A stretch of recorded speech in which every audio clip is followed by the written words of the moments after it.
원래 이제 이 책은 그 초펠 스님이라고 티베트 스님인데, 그 스님이 한 10수년 전에 우리나라에 들어오셔가지고 몇 년 있었어요. 있으면서 이제 티베트 불교를 많이 알리는 그런 역할을 했습니다. 그 스님이 쓴 책이고요.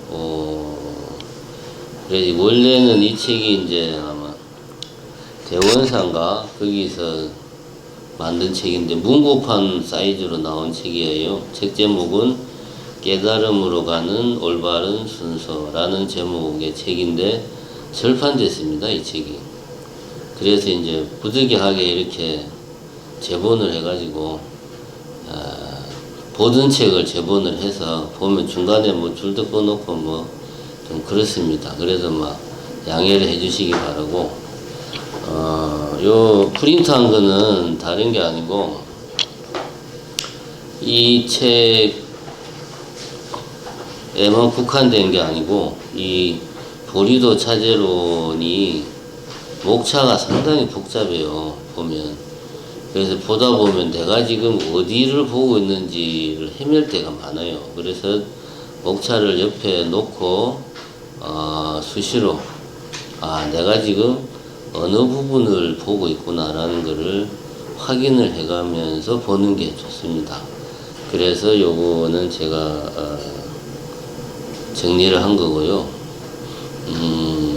이제 오늘부터 해서 이제 할 내용은 우리가 이 티베트 불교 입문이라기보다 티베트 불교 입문이라고 하면 범위가 상당히 이게 광범위합니다. 광범위. 예를 들면 티베트의 역사, 뭐 티베트의 문화, 티베트의 민속 신앙, 그다음에 티베트 불교 미술, 티베트 불교 미술이 또 상당히 독특하잖아요. 그럼 뭐 티베트 불교 미술 이런 다양한 분야를 다 하는 게 아니고, 그 다음에 티베트 불교에만 있는 뭐 겔루파나 뭐 각규파 하는 이런 그 각 종파들의 특징 하려고 하면 상당히 많아요. 그런 거를 하는 게 아니고, 이분 같은 경우에는 이 티베트 쪽에서는 불교를 어떤 체계로 공부를 하는가 하는 데에 초점을 맞췄습니다. 무슨 이야기냐 하면 티베트에만 있는 어떤 독특한 불교를 우리가 불교 문화나 불교 사상을 공부하는 게 아니고, 불교를 티베트에서는 어떤 체계로 교육을 시키는가, 어떤 체계로 공부를 시키나, 거기에 초점을 맞춘 겁니다. 예를 들면 우리가 이제 대승불교 쪽에서는 소승이라고 표현해서 뭐 소승이라는 표현을 쓰고, 남방불교 쪽에서는 상자부 불교라고 그러는데, 상자부 불교에서는 전체 이제 불교를 개정해 사막의 체계로 정리를 해가지고 불교 전체를 이제 이렇게 딱 체계적으로 정리를 해서 그 이제 스님들이나 제가자들이 공부를 합니다. 또 이제 상자부 불교에서 대표적인 그런 불교 교리를 집약한 게 청정도론이고, 청정도론이 너무 이제 방대하니까 뭐 아비달마 빠사야인가 뭐 하여튼 그런 제목으로 이거를 또 축약을 한 또 그런 책을 만들어서 일종의 이제 불교 개론서죠. 그런 걸 가지고 상자부 불교 내지는 남방불교 쪽에서 불교 전체의 체계를 잡아서 공부를 해요. 이제 티베트 불교 같은 경우는 그거에 이제 이 보리도 차제론이 그런 역할을 하는 겁니다. 이 불교 전체의 체계를 아우르는 하나의 틀 속에 다 아우르는 거죠. 이게 이제 일종의 말하자면 티베트 불교에서 만든 불교 개론서입니다. 말하자면 불교 개론서. 우리나라 같은 경우는 옛날에 뭐 조선시대 그런 때 이제 스님들이 공부할 때 보면 지문 같은 경우는 입문서고, 그 다음에 이제 도서라고 해가지고 그 일종의 개론서 같은 책이 있었어요. 근데 지금은 좀 많이 달라가지고 스님들이 잘 안 봅니다만, 그런 식으로 그 나라마다 그 지역의 불교마다 자기들 나름대로 불교 전체를 총괄하고 이렇게 체계적으로 만드는 그런 개론서들이 있다 이거죠. 그래서 오늘부터 이제 우리가 4번에 걸쳐서 할 거는 다른 부분이 아니고 이 티베트 불교에서 사용하는 불교 개론서를 가지고 우리가 불교를 공부하는 거예요. 티베트 불교를 공부하는 게 아니고 불교를 티베트 불교에서 만든 체계를 가지고 불교를 공부하는 겁니다. 그래서 뭐 예를 들면 뭐 풍장 이야기 나오고 뭐 조장 이야기 나오고 막 겔루파 이야기 나오고 뭐 만트라 그런 거 일체 없습니다. 교리 이야기니까. 그런 거는 다음 기회에 뭐 티베트 불교 문화나 티베트 불교의 어떤 특징적인 뭐 그런 거 티베트이라는 나라에 대해서 뭐 전문적인 지식이 있는 분이 강좌를 할 기회가 있으면 그럴 때 한번 자리를 만드는 걸로 하고, 오늘은 이제 불교 교리, 티베트 불교에서 체계를 잡은 체계에 따라서 불교 교리를 공부해보자. 이렇게 이해를 하시면 됩니다. 그러니까 지금까지 한 이야기는 우리가 앞으로 뭘 할 거냐에 대해서 제가 이야기를 한 겁니다. 우리가 하는 것은 티베트에서 만든 불교 개론서를 공부한다.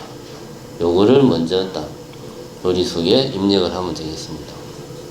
그게 이제 이 말하는 이제 보리도 차제론인데, 또 이제 뭐 들어가다 보면 나옵니다. 뭐 보리도 등론이라는 것도 있고 뭐 있어요. 그럼 아티샤 스님이 쓴 보리도 등론이 있는데 그게 너무 방대하고 좀 어려우니까 좀 더 쉽게 만든 게 쫑카파 스님이 보리도 차제론을 또 만들었다고 해서 이렇게 이야기가 나옵니다. 또 이 보리도 차제론이 양이 또 이것도 양이 많으니까, 그래서 뭐 보리도 차제 광론도 있고 보리도 차제론을 좀 넓게 정리한 게 있고 보리도 차제 양론이라는 책도 있고, 또 이 보리도 차제론을 설명한 책들이 또 여러 개 있어요. 근데 체계는 똑같습니다. 체계는 뭐 이제 우리나라에 번역된 대표적인 보리도 차제론에 관련된 책이 이제 달라이라마 스님이 강의한 거를 아마 청전 스님이 그거를 번역한 그 깨달음으로 가는 길인가 조금 책이 있어요. 흔히 우리가 그냥 람님이라고 하는 그게 이제 대표적인 책이고, 그 다음에 보리도 차제 양론도 뭐 어떤 교수가 번역했던데 그것도 있고 몇 가지 책이 있습니다만은 이쪽으로는 책이 그렇게 번역되어 있는 게 많지가 않습니다. 자, 어쨌든 우리가 뭘 한다는 거는 이야기를 했고, 이제 하는 방식에 대해서 제가 이제 이거를 혼자서 쭉 설명하는 그런 방식보다 이 책을 같이 읽는다고 생각을 하고, 그 처음부터 쫙 다 읽어갈 수 없으니까 제가 중요한 부분 짚어가지고 한 단락 정도를 읽고 거기에 대해서 좀 부연 설명해주고 이런 식으로 진행을 해 나갈 겁니다. 요즘 뭐 젊은 사람도 그렇지만 이 텍스트를 보는 그런 경험들이 날로 사람들이 떨어지고 있어요. 이 하도 뭐 TV라든가 동영상 이런 거 접하는 데만 훈련이 돼가지고, 그래서 하는 방식은 텍스트를 강도 가는 방식으로 할 생각입니다. 목차를 이 책에 있는 목차를 보면 아까도 이야기했지만 이 보리도 차제로는 목차도 복잡해가지고 이거 말고 이 책에 있는 목차를 보면 크게 이제 1장은 보리도 차제란 해가지고 보리도 차제라는 책 자체에 대한 설명이고, 2장은 보리도 차제를 배움으로써 얻게 되는 이득, 이 보리도 차제라는 책을 공부하면 어떤 이득이 있는가, 3장은 가르침을 듣는 방법과 다른 이들에게 가르치는 방법. 이거는 이제 말 그대로 공부를 어떻게 해야 되고 또 네가 가르칠 때는 어떻게 해야 되냐 이런 이야기입니다. 요 3장은 안 할 겁니다. 이거는 뺄 겁니다. 왜냐하면 엄청 지루합니다. 대부분의 보리도 차제론을 보는 사람들이 여기에서 다 스톱해버려요. 너무 지루해가지고. 그래서 아예 여기는 건너뛰어버리고 나중에 내용을 다 자기가 이해하고 나서 그때 보는 게 낫습니다. 그 다음 네 번째가 이제 깨달음으로 가는 길. 이게 이제 볼 내용입니다. 본래 내용. 이렇게 크게 이제 4개의 챕터로 되어 있고요. 여기 이제 나눠준 프린트에 보면, 첫 번째, 두 번째 되어 있고, 여기 이제 우리가 총 4번 강의를 하는데, 오늘은 제2장, 올바른 수행 방법까지, 일단은 계획은 그렇게 세웠습니다. 여기까지 오늘은 해야 되겠다 생각을 하고요. 다음 2회차에는 하사동, 3회차에는 중사동, 4회차에는 상사동, 이렇게 계획을 세우고 할 생각입니다. 잘 될지는 모르겠지만. 자, 그러면 교재, 원래 책 제목은 깨달음으로 가는 올바른 순서입니다. 교재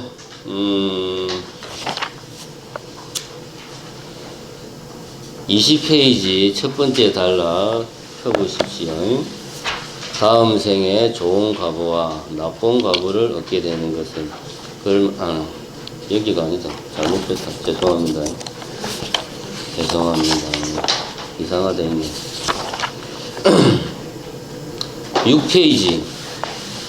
6페이지를 펴시면 여기 이제 현장 스님이 쓴 추천사 머릿말입니다.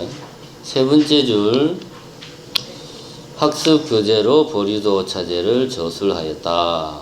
그리고 그 내용은 석가 세존으로부터 용수와 무착으로 이어진 대승불교의 전통을 설명하고 초발심에서부터 완전한 깨달음을 정득하여 보살의 서원을 완성해가는 과정을 분명하게 밝혀 놓았다. 이 책에서 서술하는 내용은 대승불교의 전통 하에서 깨달음을 정득하여 가는 과정, 이 포인트는 과정을 이제 이게 포인트입니다. 어떤 과정을 밟아서 깨달음을 정득해 나가는가 하는 것을 밝혀 놓았다. 어떤 전통에서? 대승불교의 전통에서 라고 한 문장으로 보리도 차제론의 내용을 한 문장으로 정리를 하고 있습니다. 그러면 그 다음 문장을 보면 수행 동기의 3가지 차원, 즉 3, 4도에 따른 수행의 길을 설파하였는데, 수행의 처음 단계는 하사도, 하사도에서는 사막도에 떨어지지 않고 윤회의 좀 더 높은 단계로 환생하기 위해 공덕을 닦고 계율을 지키는 것이다. 하사도의 수행 방편은 이렇고, 그 다음에 중간 단계인 중사도는 윤회의 세계에서 벗어나 번뇌를 끊고 열반을 정득하기 위해 수행해 가는 길을 가르치고 있다. 최상의 단계인 상사도는 보리심을 바라고 보살행을 닦아 중생들을 구원하는 법문을 담고 있다. 그래서 이 보리도 차제로는 크게 3가지 틀로 구성되어 있다. 첫 번째는 하사도, 두 번째는 중사도, 세 번째는 상사도. 첫 번째는 말 그대로 이 근기가 낮은 사람들이 닦는 수행 방법. 두 번째는 중간 근기, 세 번째는 상근기가 닦는 수행 방법이다. 이렇게도 볼 수 있고, 그러니까 사람들이 여러 부류의 사람들이 있는데, 표현이 좀 그렇지만 머리가 나쁜 사람, 그냥 평범한 사람, 머리가 아주 좋은 사람, 맞춤형으로 공부를 시켜야 또 공부가 잘 되듯이 불교 교리도 그 사람에게 맞게, 근기가 낮은 사람은 낮은 사람대로, 중간은 중간대로, 근기가 높은 사람은 높은 사람대로 거기에 맞게 깨달음을 가는 과정을 설명하고 있다.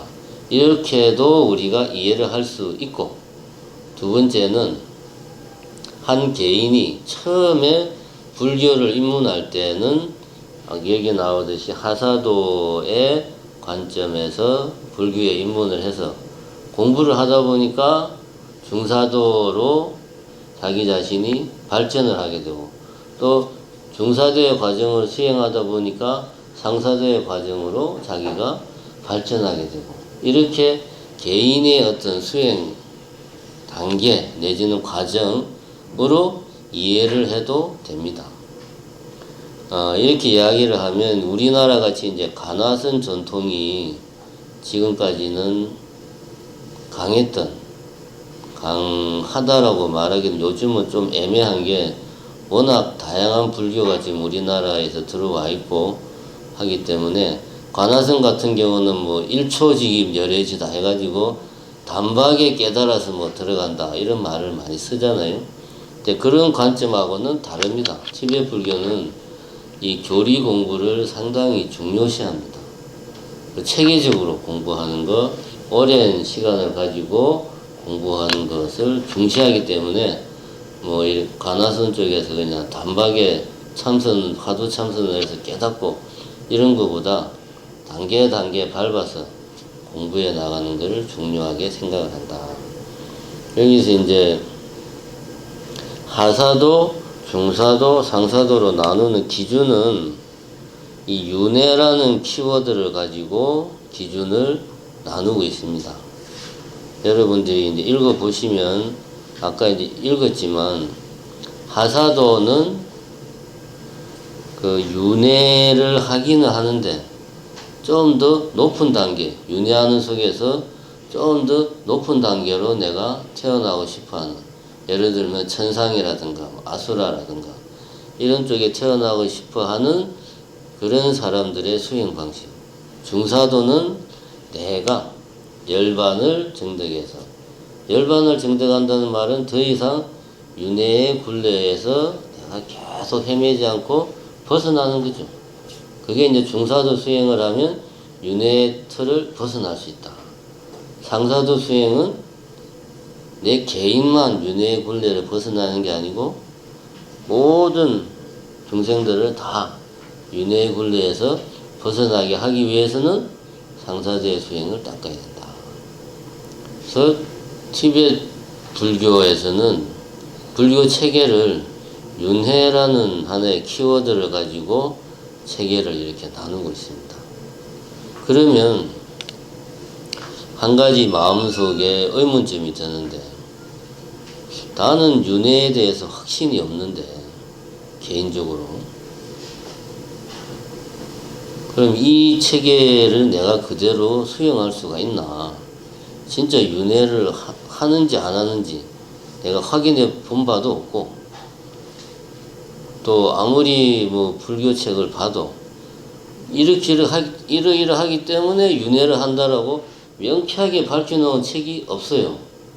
심지어 부처님도 윤회를 왜 하는가, 악업을 닦으면 악업을 닦으면 악한 과보를 받고 선업에는 성과를 받고 이런 이야기를 해도 왜 윤회를 계속 하는가에 대해서는 명쾌하게 설명을 안 하고 있어요.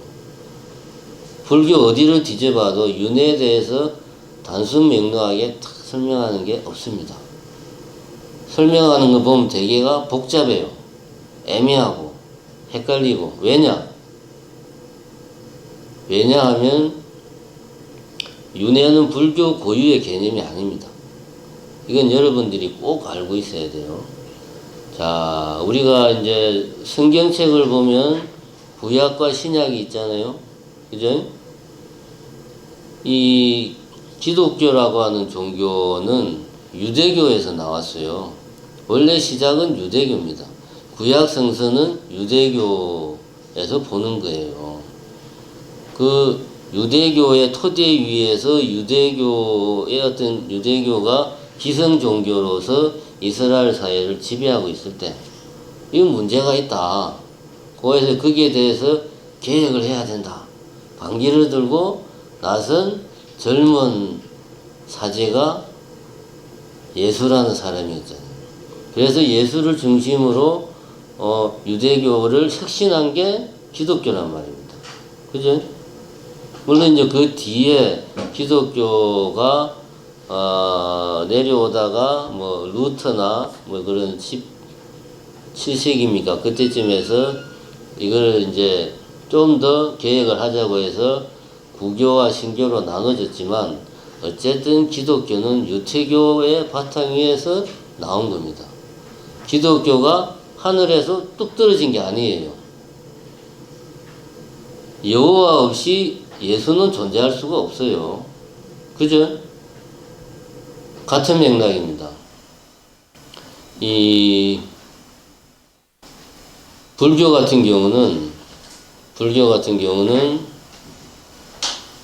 힌두교의 바탕 위에서 탄생한 종교입니다.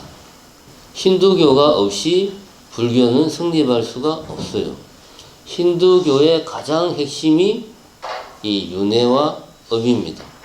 힌두교 사상의 핵심은 내가 선업을 닦아서 다음 생에는 더 좋은 몸을 받아서 태어나겠다.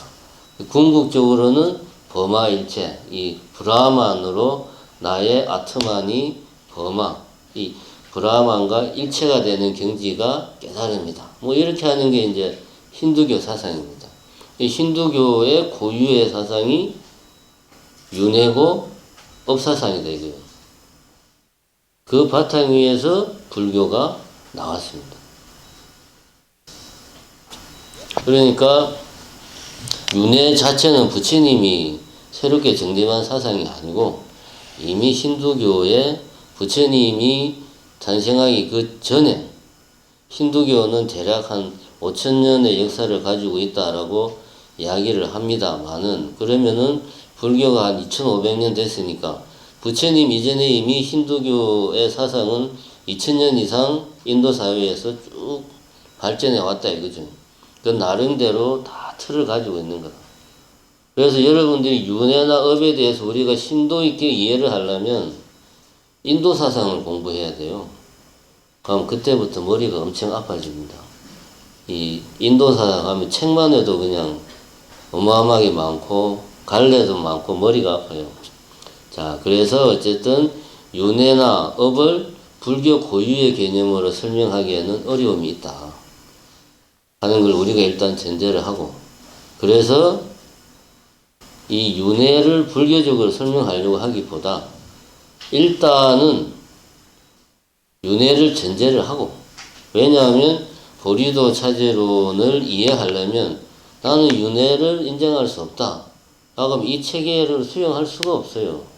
이 체계 자체가 윤회를 키워드로 해서 하사도, 중사도, 상사도로 나눴으니까 이 내가 수용할 수가 없는 거지. 그래서 일단은 윤회와 업을 인정을 하고 그 바탕 위에서 티베트 불교에서는 어떻게 결혼수의 체계를 만들었는가 이렇게 이해를 하기 바랍니다. 나중에 다시 돌아와서 윤회의 문제를 진지하게 검토하는 것은 여러분들 개인의 몫으로 이제 고민을 하시고, 그래서 이제 핵심은 윤회라는 키워드를 가지고 불교를 분류를 했다. 소승불교에서는 개정회 이 세 가지 키워드로 불교 전체를 정리를 했어요.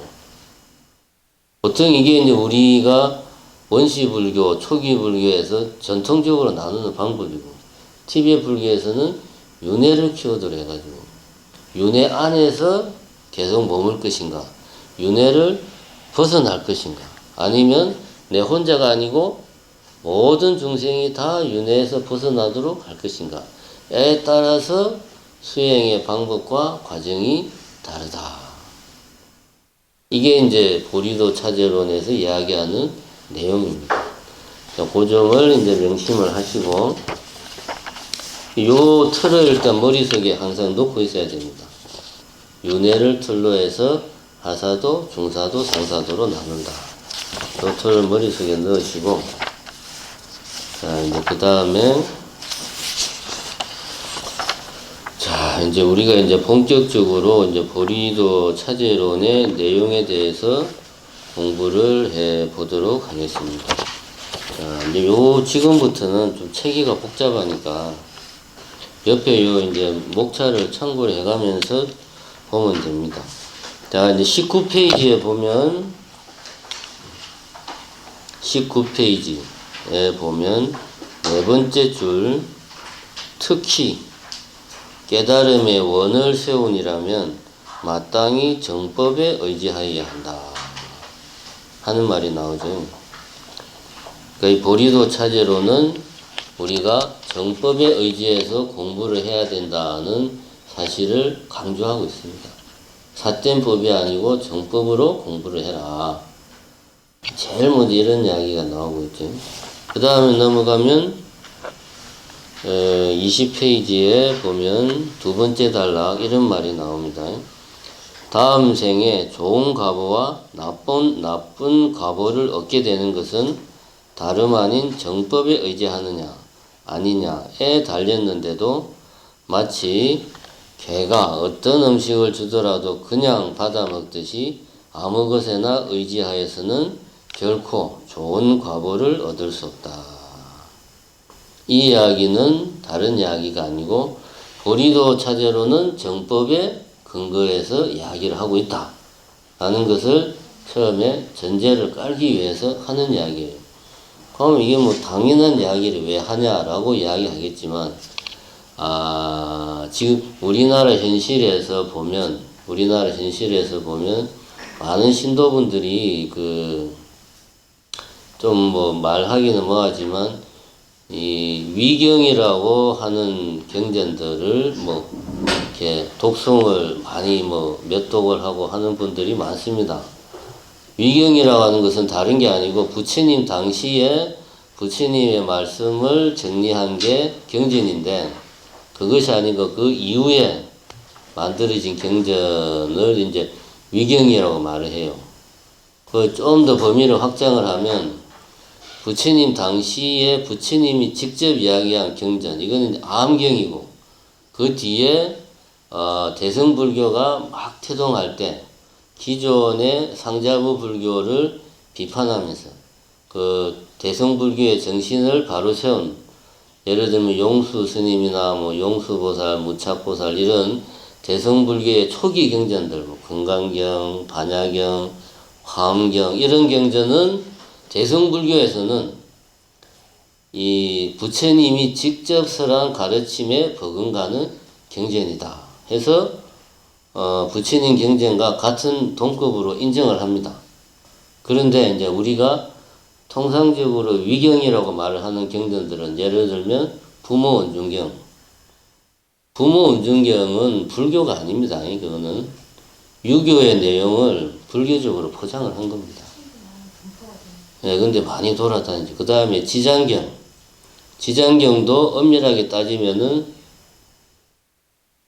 이 유래를 확인하기 힘들어요. 누가 썼는지.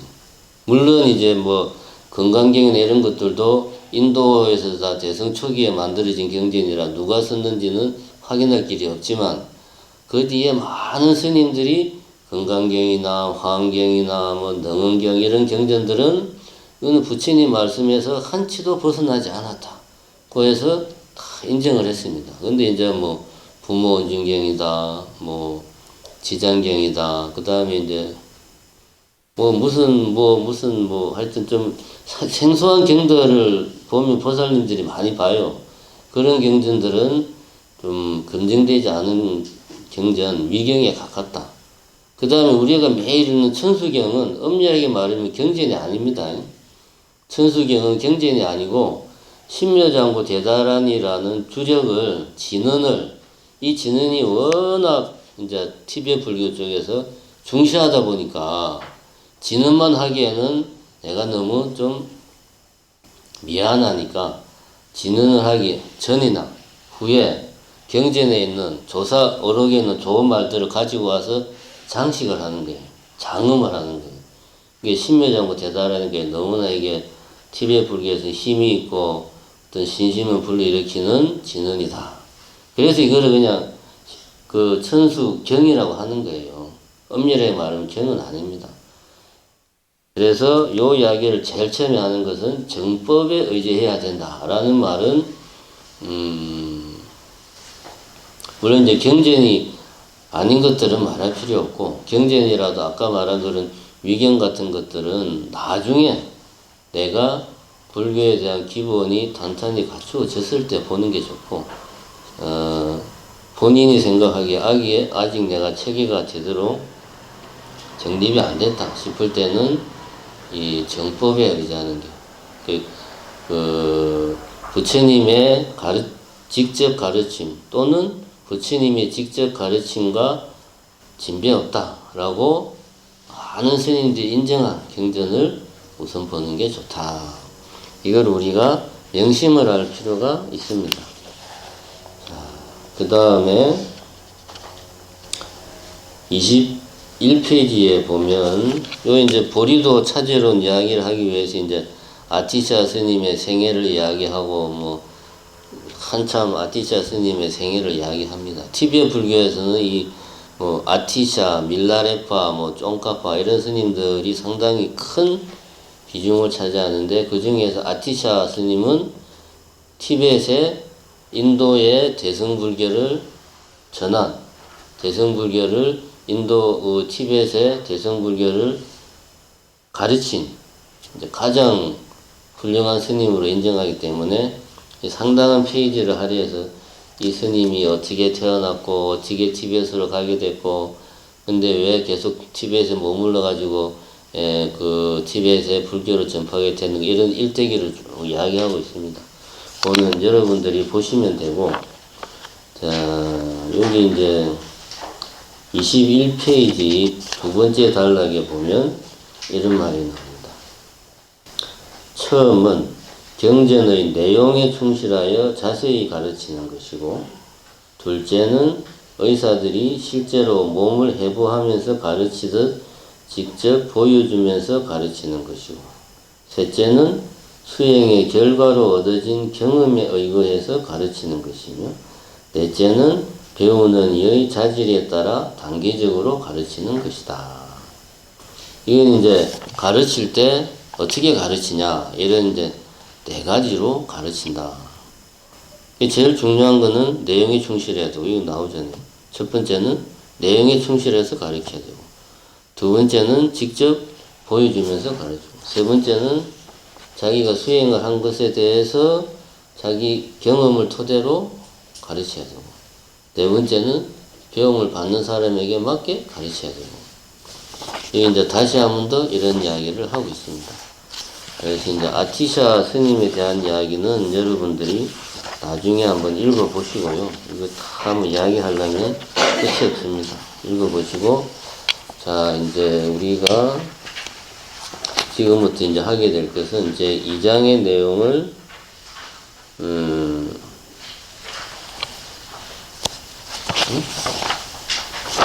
목차를 내가 정리를 잘못했네. 2장을 보면 보리도 차제를 배움으로써 얻게 되는 이득이라고 되어 있습니다. 총 하나, 둘, 세 가지, 네 가지가 있습니다. 양이 작습니다. 2장은. 첫 번째는 33페이지입니다. 33페이지. 부처님의 모든 가르침은 하나로 통함을 알게 된다. 두 번째 35페이지. 모든 가르침을 참되게 받아들일 수 있다. 세 번째, 부처님의 가르침을 쉽게 이해하게 된다. 네 번째, 허물이 자연스럽게 없어지게 된다. 이것이 뭐다? 보리도 차제를 공부함으로써 얻게 되는 이득이다. 이겁니다. 그럼 첫 번째, 모든 가르침은 하나로 통한다는 사실을 알게 된다고 이야기를 하는데, 자, 바로 다음 페이지 34페이지에 봅시다. 34페이지에 보면 이런 이야기를 합니다. 하나, 둘, 셋, 넷, 다섯 번째 줄. 소승인이 대승인이 하는 것도 처방일 뿐 결국은 깨달음에 이르게 하는 하나의 가르침에 모두 연결되어 있다. 그러니까 티베트 불교에서 항상 강조하는 것은, 티베트 불교 쪽에서는 항상 이걸 강조해요. 우리는 소승과 대승을 다 우리는 포괄하고 있다. 티베트 불교 안에는 소승도 있고 대승도 있다. 그러니까 우리가 가장 수승하다 라고 이제 이렇게 티베트 불교 쪽에서는 이야기를 합니다. 그리고 우리야말로 인도 후기 대승 불교를 정통으로 개성한 불교다. 이 중국 쪽으로 넘어간 불교는 중간에 인도에서 이 10세기부터 12세기경에 불교가 티베트로 전해집니다. 근데 중국으로 전해진 불교는 이미 2세기, 3세기, 4세기 이때 중국으로 몇몇의 스님들이 이제 왕래를 하면서 경전 위주로 불교를 전합니다. 근데 티베트는 경전 위주가 아니고 스님들이 아예 통째로 수백 명의 스님들이 티베트로 건너가요. 왜냐하면 이슬람교가 10세기부터 12세기 사이에 서쪽에서부터 이 인도를 침입해 들어와 가지고 불교가 힌두교는 제1 인도 사회에서 제1 종교로서 계속 자리를 하고 있었는데 그 당시 두 번째 크기 제2의 종교였던 불교가 이슬람에 밀려서 인도 사회에서 밀려나요. 그러면서 자연스럽게 티베트로 인도 불교가 그냥 통째로 넘어가게 됩니다. 그래서 중국 쪽은 쉽게 말하면은 이런 거죠. 예를 들어서 어떤 학생이 서울대학교 철학과를 졸업을 하고 미국에 유학을 가서 하버드 대학교에 유학을 가서 공부를 해서 거기서 학위를 받고 돌아와 가지고 국내에서 철학 강의를 하는 이런 식이 이제 중국으로 불교가 전해진 방식이었다면 티베트로 전해진 불교는 쉽게 말하면 미국에 있는 하버드 대학교 교수들 한 100명이 몽창 다 온 거예요. 우리나라로 그냥.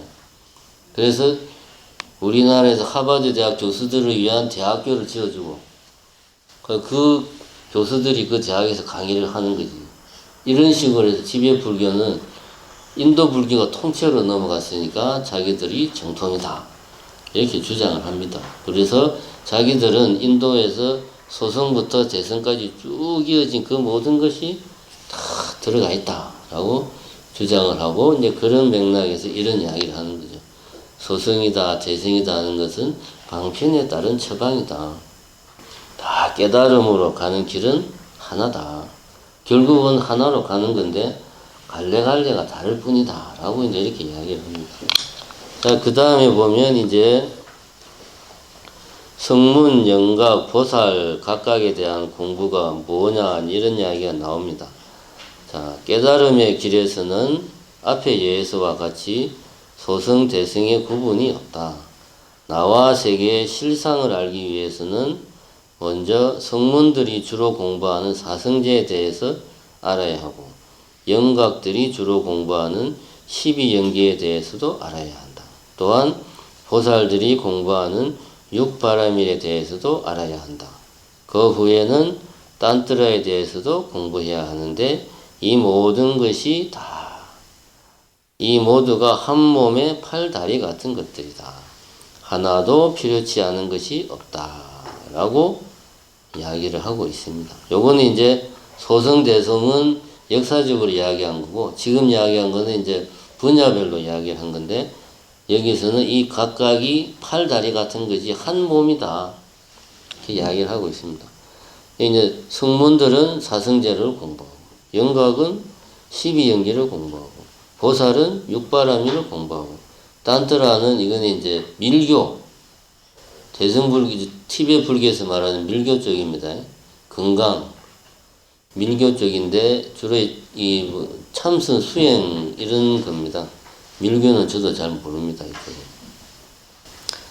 결국은 뭐 사성제나 연기나 뭐 육바라밀이나 다 불교의 내용을 이루는 전체적인 내용을 이루는 다 부분들이다 이런 이야기를 하고 있습니다.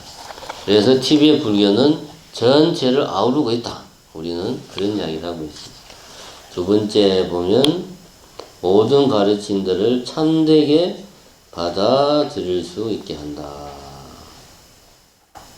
여기 보면 이제 이런 이야기 나옵니다.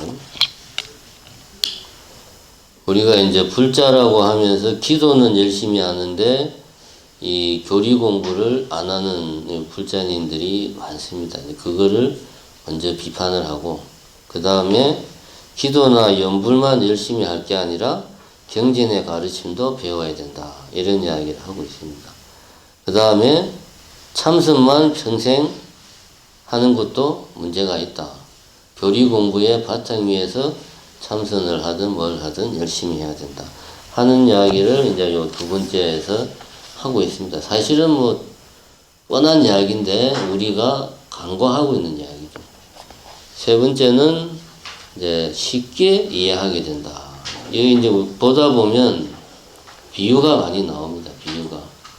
그런 비유를 통해서 내용을 쉽게 이해할 수 있다. 여기에서 보면 두 번째 단락 중간쯤에 보면 이렇게 나옵니다. 대장경을 바다에 비유해 보자. 두 번째 단락 네 번째 줄입니다. 대장경을 바다에 비유해 보자. 초발심, 보리심, 공성. 이 세 가지는 부처님 가르침의 핵심이다. 이것은 바닷속의 보석과 같고 보리도 차제는 배와 같으며 이것을 가르치는 스승은 그 배의 선장과 같다. 이렇게 이제 비유를 들어서 설명을 한다는 거죠. 우리가 공부하고자 하는 부처님의 가르침은 바닷속에 있는 보석 같은 거고 그 다음에 보리도 차제론 이 책은 그 보석을 찾기 위해서 가려면 배가 있어야 되니까 배와 같은 거고 스승은 그 배를 운전하는 선장 같은 사람이다. 결국은 배만 있어도 보석을 찾을 수 없고 아무리 훌륭한 선장을 내가 알고 있어도 배가 없으면 또 보석을 찾을 수가 없는 거죠. 배도 있어야 되고 선장도 있어야 되고 배도 있고 선장도 있는데 보석이 어디 있는지 모르면 아무 소용없죠. 이런 비유를 들어서 보리도 차제론에서는 가르침을 쉽게 가르친다. 이런 이야기를 하고 있습니다. 네 번째는 허물이 자연스럽게 없어진다. 여기서 이제 허물이라고 하는 것은 여기서 말하는 허물은 우리는 이제 불교 공부를 하는 수행을 하는 과정에서 허물입니다. 불교에서 말하는 제일 큰 허물은 결국은 분별심이거든요. 이거다 저거다 좋다 나쁘다. 그래서 여기서 같은 이야기가 나옵니다. 두 번째 줄에 보면 이것이 좋다 저것이 더 좋다 하는 마음이 생긴다. 이 부처님의 핵심적인 가르침을 제대로 알지 못하면 이런 분별심이 생긴다. 그것이 바로 허물이다. 그런 이야기를 하고 있습니다. 이런 허물들을 자연스럽게 사라지게 하는 게 바로 이 보리도 차제론 책이다. 그래서 이게 이제 비유를 들어서 두 번째 단락에서 설명을 하고 있습니다. 예를 들어 화가가 그림을 그리려면 화선지, 물감, 붓 등의 도구가 모두 갖추어져야 한다. 맞는 말이죠. 하나라도 없으면 그림을 그릴 수 없다. 마찬가지로 부처님의 가르침도 각각인 것처럼 보이지만 하나로 연결되어 있다. 모든 가르침이 다 필요하며 궁극에는 하나임을 알아야 한다. 그래야만 도구에 의지하여 그림을 그리듯이 부처님의 가르침에 의지하여 깨달음의 완성에 갈 수 있다. 깨달음의 완성, 즉 그림이 완성되는 과정에서 낱낱의 허물은 자연스럽게 사라지게 된다. 이렇게 허물을 내가 없애야 되겠다 해서 없어지는 것이 아니고 앞에 말한 이런 그 보리도 차제론의 내용을 공부를 하다 보면 분별심은 자연스럽게 없어진다. 그래서 이 보리도 차저론을 공부하게 되면 허물이 없어진다. 여기서 허물은 분별심을 말하는 겁니다. 다른 게 아니고. 이런 이덕은 그렇게 내용이 어렵고 그런 건 아닙니다. 그 다음에 이제 푹 건너뛰어가지고 뭡니까? 어디로 갔나? 53페이지. 자, 올바른 수행 방법. 53페이지 제4장. 깨달음으로 가는 길. 여기서부터 이제 본래 내용이라고 이야기를 했죠. 자, 여기서부터 이제 본래 내용을 보면서 이제 해봅시다. 여기 보면, 자, 이거 올바른 수행 방법, 이 프린트물을 보면, 첫 번째는 수행할 때의 행동, 두 번째는 스승을 찾는 방법, 세 번째는 쉴 때도 마음을 항상 살펴야 한다. 이런 이야기가 나옵니다. 올바른 수행 방법을 가지려면 이런 것들을 유념해서 잘 챙겨야 된다라는 이야기입니다. 수행할 때의 행동에서는 유념해야 될 게 첫 번째가 수행하기 전에 해야 될 일이 뭐냐? 뭔가 아무런 준비 없이 수행에 들어가는 것이 아니고 사전에 준비를 해야 될 것들이 있다 하는 이야기가 첫 번째 나오고, 그 다음에 수행의 기본이 뭐냐 하는 이야기가 나오고, 세 번째 깨달음으로 향하는 이의 7가지 디딤돌.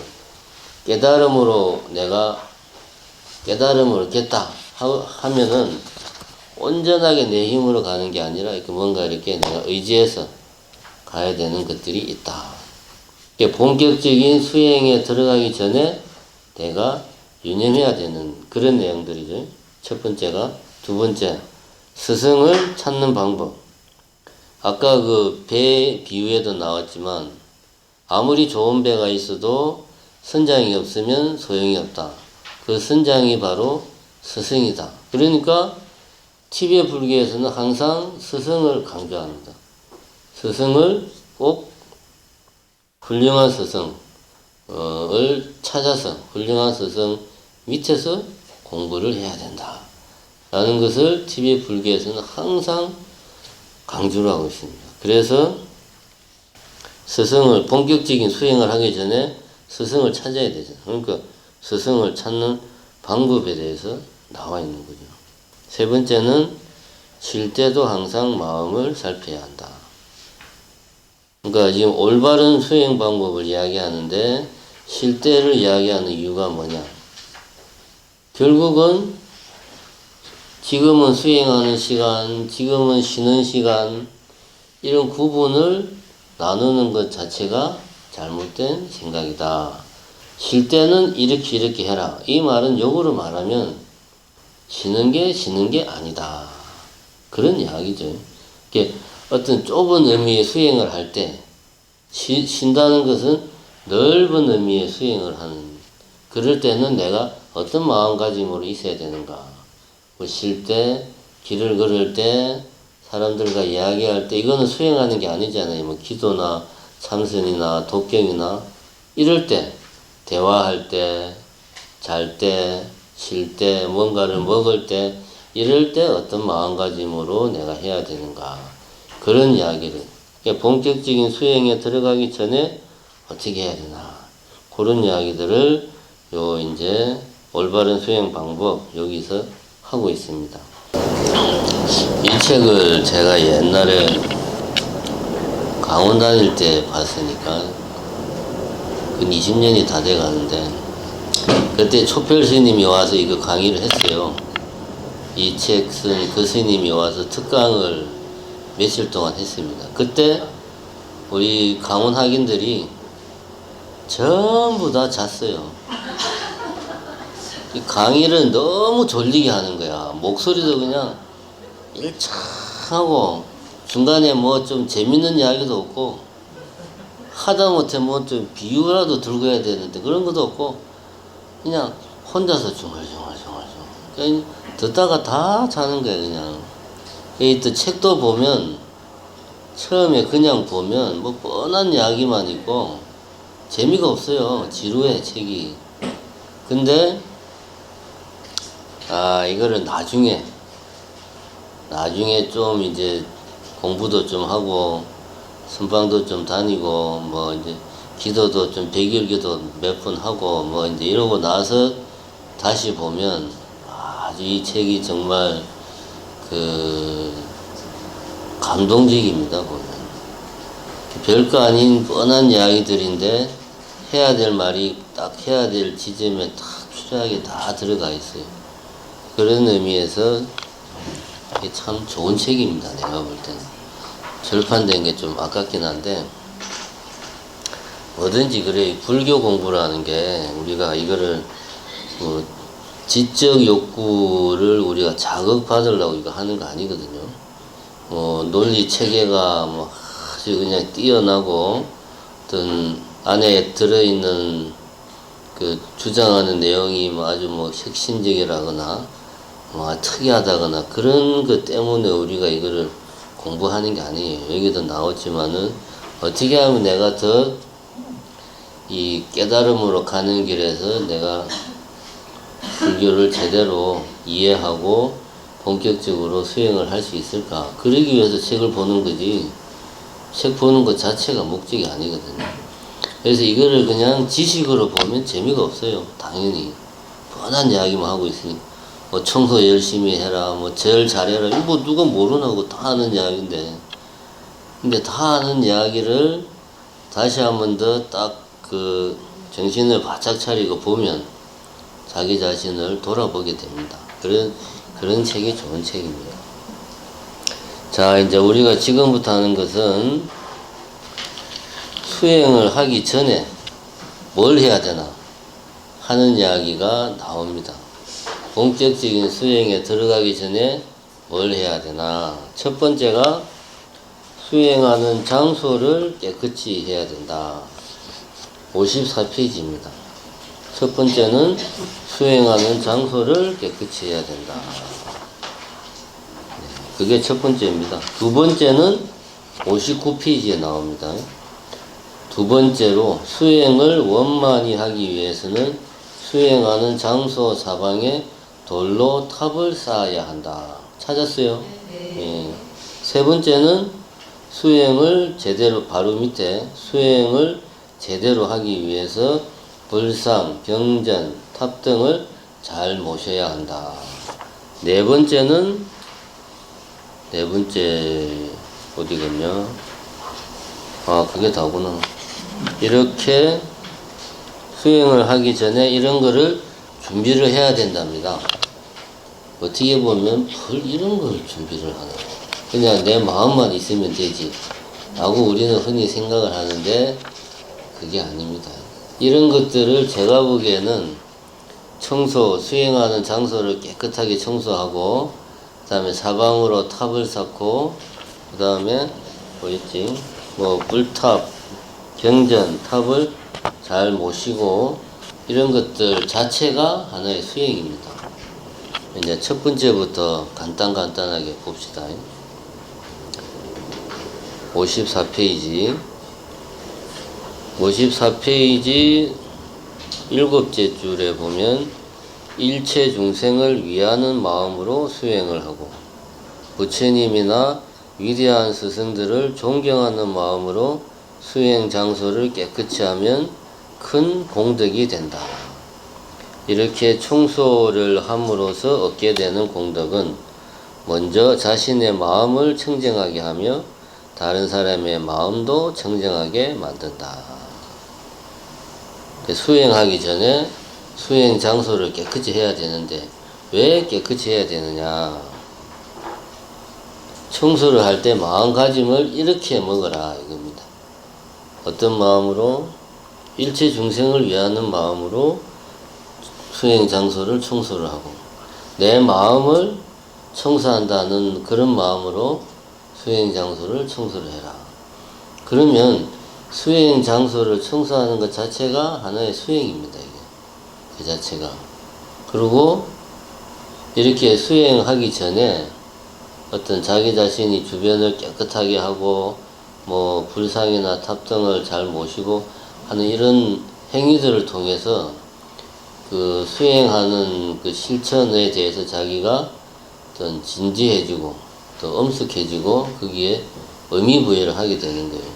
그냥 심심하니까 한다는, 시간이 나니까 한다 이게 아니라 자기 나름대로 수행을 진지하게 할 수 있게 만드는 하나의 장치가 되는 겁니다. 첫 번째는 그 자체가 수행이고, 두 번째는 이런 준비 과정을 통해서 내 자신이 수행에 대해서 진지해지는 거죠. 이런 거는 특히 이제 초보자들이야 뭐 안 해본 거니까 당연히 진지하게 하겠지만, 어느 정도 이제 좀 불자로서 생활을 좀 하신 분들은 이런 그 수행에 대한 진지함이 자기도 모르게 많이 떨어지게 되는 거죠. 그러니까 이런 준비 과정들을 일부러라도 챙겨가지고 그런 진지함을 항상 자기가 잃지 않기 위해서 노력을 해야 됩니다. 이런 것들은 머릿속에 입력을 딱 해놨다가, 내가 뭔가 예를 들어서 뭐 천수경을 뭐 독경을 한다든가 할 때는 이런 것들을 자기가 미리 한 번씩 점검을 하고 체크하는 것도 좋습니다. 자, 이제 수행 장소를 깨끗이 해야 된다. 이게 이제 예로 나오는 이야기는 우리가 뭐 잘 알고 있는 그 누구냐, 주리반트카의 이야기하고 흡사한 이야기가 나옵니다. 스님 이름은 보니까 다르더라고. 근데 이제 내용은 그런 내용입니다. 그 스님이 청소를 하면서, 아, 내가 지금 마당에 있는 먼지를 청소하는 것인가, 내 마음속에 먼지를 청소하는 것인가, 뭐 이런 뭐 의문이 들면서 깨치게 되었다, 뭐 이런 이야기를 하는데, 결국은 핵심은 청소하는 것은 그 자체가 수행이다 하는 거죠. 그 다음에 59페이지 두 번째 단락에 보면 그런 이야기가 나옵니다. 그러므로 절이나 성원 등 수행하는 장소에 침을 뱉거나 쓰레기를 버리는 일은 공덕을 없애는 일이다. 마음에 쌓여있는 먼지를 없앤다는 생각으로 수행하는 장소를 깨끗이 하는데 게을리하지 말아야 한다. 이게 이제 상당히 중요한 내용입니다. 그러면은 특히 이제 이게 대부분의 수행은 단순 동작이거든요. 자선 같은 경우는 이제 뭐 화두를 관할 수도 있고 호흡을 관할 수도 있고 신체 뭐 신수 신법 네 가지 중에 하나를 관할 수도 있지만, 뭐 경영이라든가 그 다음에 뭐 음식을 먹는 거라든가 이런 걸 할 때는 반복적인 동작이 수행에 많은 도움이 됩니다. 관찰하기가 쉬우니까. 청소 같은 경우가 보면 예를 들면 비질 같은 경우가 반복적인 동작이에요. 그래서 절에서 스님들이 마당을 쓸 때 보면 본 적이 있는지 모르겠는데, 마당을 청소하기 위해서 쓰는 게 아니고 마당에 비질 자국을 내기 위해서 씁니다. 그냥. 그게 뭔 이야기냐 하면은 어디에 뭐 쓸만한 게 있나 보고 이렇게 쓰는 게 아니고 그냥 쓰는 거예요. 그냥. 이게 동작 그 자체가 중요한 거지, 또 뭐 보통 마당에 쓰레기 그런 거는 거의 없습니다. 기껏해야 낙엽이나 좀 있을까? 쓰는 그 자체의 동작이 중요한 거지, 뭐 진짜 내가 이걸 쓰래야지 어디 쓰레기 없나 막 눈을 켜고 찾아서 반짝반짝 빛나게 해야 되겠다 이런 생각하지 말라는 이야기입니다. 내 안에 있는 먼지를 청소한다 이런 마음가짐으로 청소를 하라는 이야기입니다.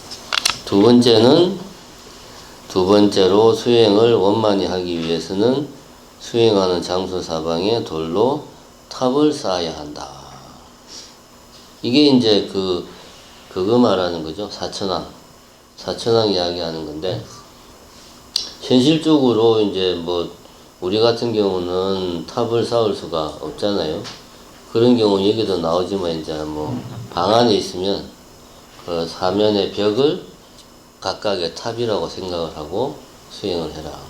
이게 이제 무슨 이야기냐 하면 이런 이야기입니다. 내가 지금부터 수행을 하는데, 열심히 수행을 하는데, 이 잡다한 생각들이나 잡념이나 이런 것들이 막 생기면 어떻게 하지? 그러면 공부가 잘 안 될 건데, 자기 자신에 대한 불신감이 당연히 생깁니다. 잡념이 안 들어야 되는데, 이럴 때, 예를 들면 이런 내 주변에 신장님들이 내를 보호하기 때문에 이런 나쁜 생각이, 이 삿된 생각이 감히 들어오지를 못할 것이다 라고 내 스스로에게 믿음을 가지는 거예요. 실제로 사천왕이 내를 호위하는 게 아니고, 그렇게 내가 믿음을 가지면, 내 자신에 대해서 믿음을 가지면 진짜 삿된 생각이나 잡념들이 덜 생깁니다.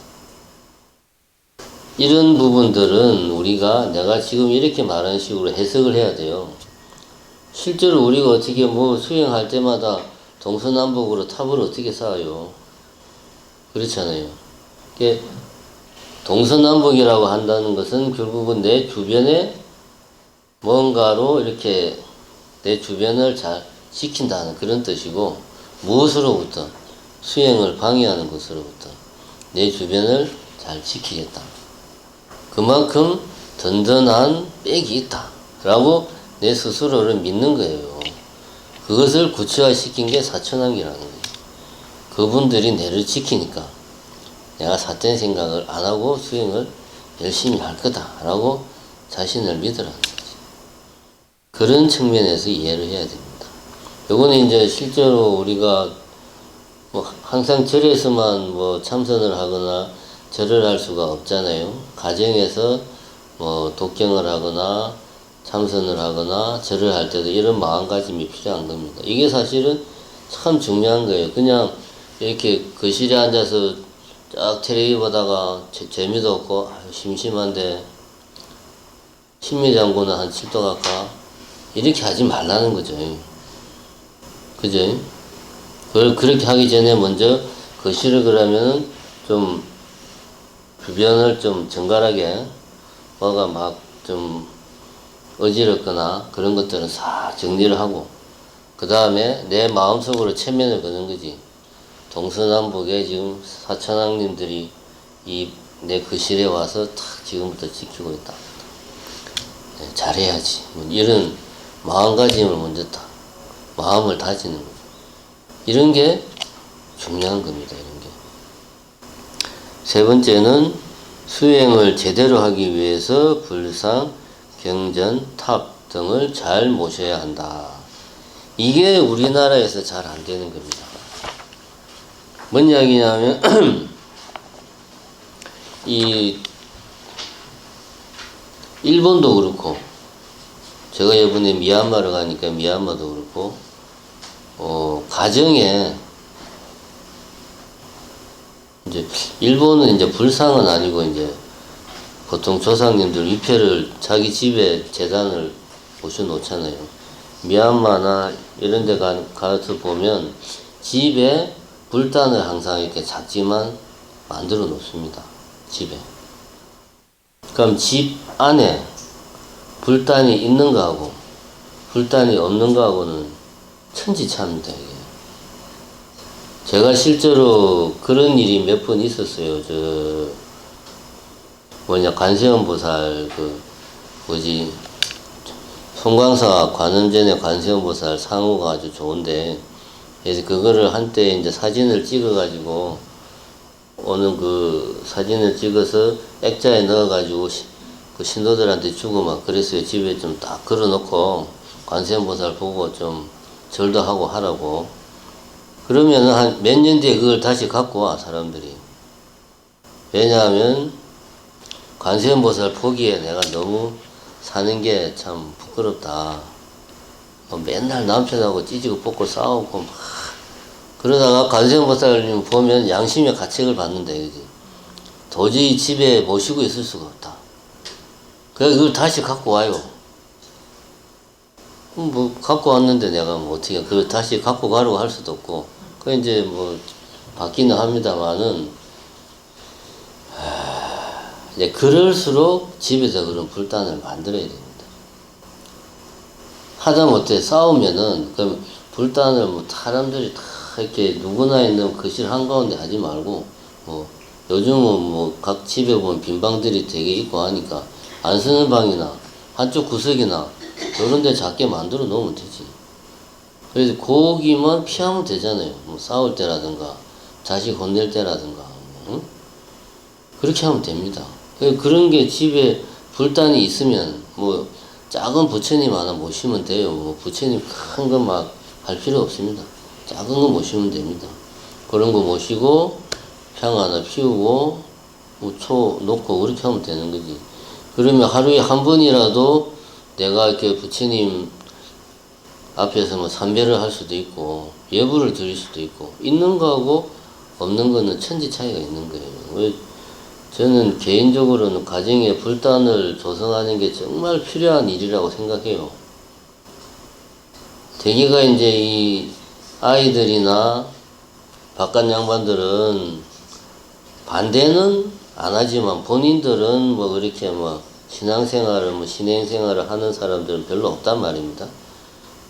이런 경우에 집에 불단이 있고 자연스럽게 뭐 예불을 하는 것을 옆에서 보면 자연스럽게 동화가 돼서 최소한 어색하지는 않을 거죠. 뭐 같이 하자고 할 필요는 없겠지만. 그래서 이게 제가 볼 때는 상당히 중요합니다. 돈 얼마 들어가는 것도 아니고 작게 하나 집에 만들어 놓는 게 참 필요하다. 그래서 요 이제 뭐 불상, 경전, 탑을 수행하기 전에 모셔야 되는데 모실 때 요런 생각을 하고 모시면 안 된다. 첫 번째가 60페이지에 나옵니다. 네 번째 줄에 어떤 이들은 자신이 믿고 있는 신들이 부처님이나 보살들보다 더 도움이 된다고 생각한다. 그래서 그분들을 더 높은 곳에 모신다. 뭐 예를 들면 이제 산신을 중요하는 사람들, 신중을 중요하는 분들이 있습니다. 보면 특히 이렇게 막 이렇게 전보고 이렇게 무당 그쪽 뭐 기치료 하시는 분들은 신중기도를 엄청 중시하는 경향이 있어요. 절에 와서도 꼭 신중단 찾고, 그 다음에 또 산신각을 엄청나게 중요하게 생각하는 분들은 대웅전은 안 가도 어디 성지순례 가면 제일 먼저 물어보잖아. 가면은 산신각 어디 있어요? 막 대웅전을 먼저 인사를 해야지. 절에서 산신각은 이 절이 산속에 있으니까 그 산을 지키는 산신에 대한 그래 우리가 네 땅을 쓰고 있으니까 니도 좀 여기서 밥 좀 잘 챙겨 먹어라 라고 부처님이 배려하는 거잖아요. 근데 절에 가자마자 산신각부터 찾고 하는 건 문제가 있는 거야. 뭐 산신을 모시는 거는 말할 것도 없고 예를 들어서 이런 생각을 하면 안 된다. 두 번째는 이제 다음 줄에 보면 또 어떤 이들은 불상의 모양이나 재질에 따라서 어떤 것은 소중하고 어떤 것은 그렇지 않다고 생각한다. 그러죠? 불상을 기왕 부처님을 만들려면은 금으로 그냥 멋있게 도금을 해야 되고 또 뭐 불상을 한때 우레탄인가 FRP인가 그거로 만든 부처님이 중국에서 많이 들어왔어요. 그래가지고 이거는 어떻게 부처님을 이런 걸로 만드냐 해가지고 이제 그런 부처님은 또 다 없애고 다시 또 그 부처님 새로 모시고 한때 그런 적이 좀 있었습니다. 근데 이제 그것도 사실은 올바른 태도는 아닙니다. 그 부처님의 상호가 문제가 있다거나 하면은 모르겠지만 그렇지 않다면 이런 자세는 문제가 있는 거다. 그 다음에 또 나옵니다. 바로 다음에 새로이 불상을 조성하고서 옛날에 있는 불상을 더 이상 쓸모없다고 버리는 경우가 있다. 이것은 자신의 복을 버리는 것이다. 대개 이제 불상 새로 조성하면 그 불상 조성한 사람들이 그 전에 있던 부처님을 갖고 가요. 실제로는 어떻게 처리하는지를 모릅니다. 또 사찰 입장에서는 이게 참 골치 아프거든. 기존에 있던 부처님은 어떻게 처리할 건지, 이게 따로 모실 때가 있으면 또 모르는데 없는 경우에는 그런 어려움이 있습니다. 그래서 사실은 부처님 조성은 함부로 쉽게 생각하면 안 됩니다. 사실은 기존에 있는 부처님도 부처님이고 새로 모시는 부처님도 부처님인데, 기존에 있는 부처님은 좀 낡았다고 말이야 푸대접을 하면 안 되는 거죠. 그런 이야기를 하는 겁니다. 지금 어떻게 보면 당연한 건데 우리가 일상적으로 살다 보면 간과하기 쉬운 이야기들이에요. 이런 아주 사소한 것들이 이렇게 많이 나옵니다. 이 책에는. 그 다음에 또 보면 이런 이야기도 나옵니다. 불상이나 경전 등을 바닥에 놓거나 그 위를 넘어가거나 그 앞에서 누워서도 안 된다. 이런 이야기도 나옵니다. 그 다음에는 불상들을 자주 찾아뵙고 공경해야 된다. 왜냐하면 불보살님과 인연이 깊어지기 때문이다. 그 다음 줄에 나오죠. 불상들을 자주 찾아뵙고 공경해야 한다. 이게 이제 절에 이제 자주 거의 매일 나오시다시피 하는 분들은 나는 공양간에서 봉사하니까, 나는 종무소에서 재무단 봉사하니까 법당 안 가도 돼. 이제 이렇게 하지 말라는 이야기입니다. 부처님은 자주 볼수록 좋다. 왜? 내하고 인연이 그만큼 깊어지는 거니까.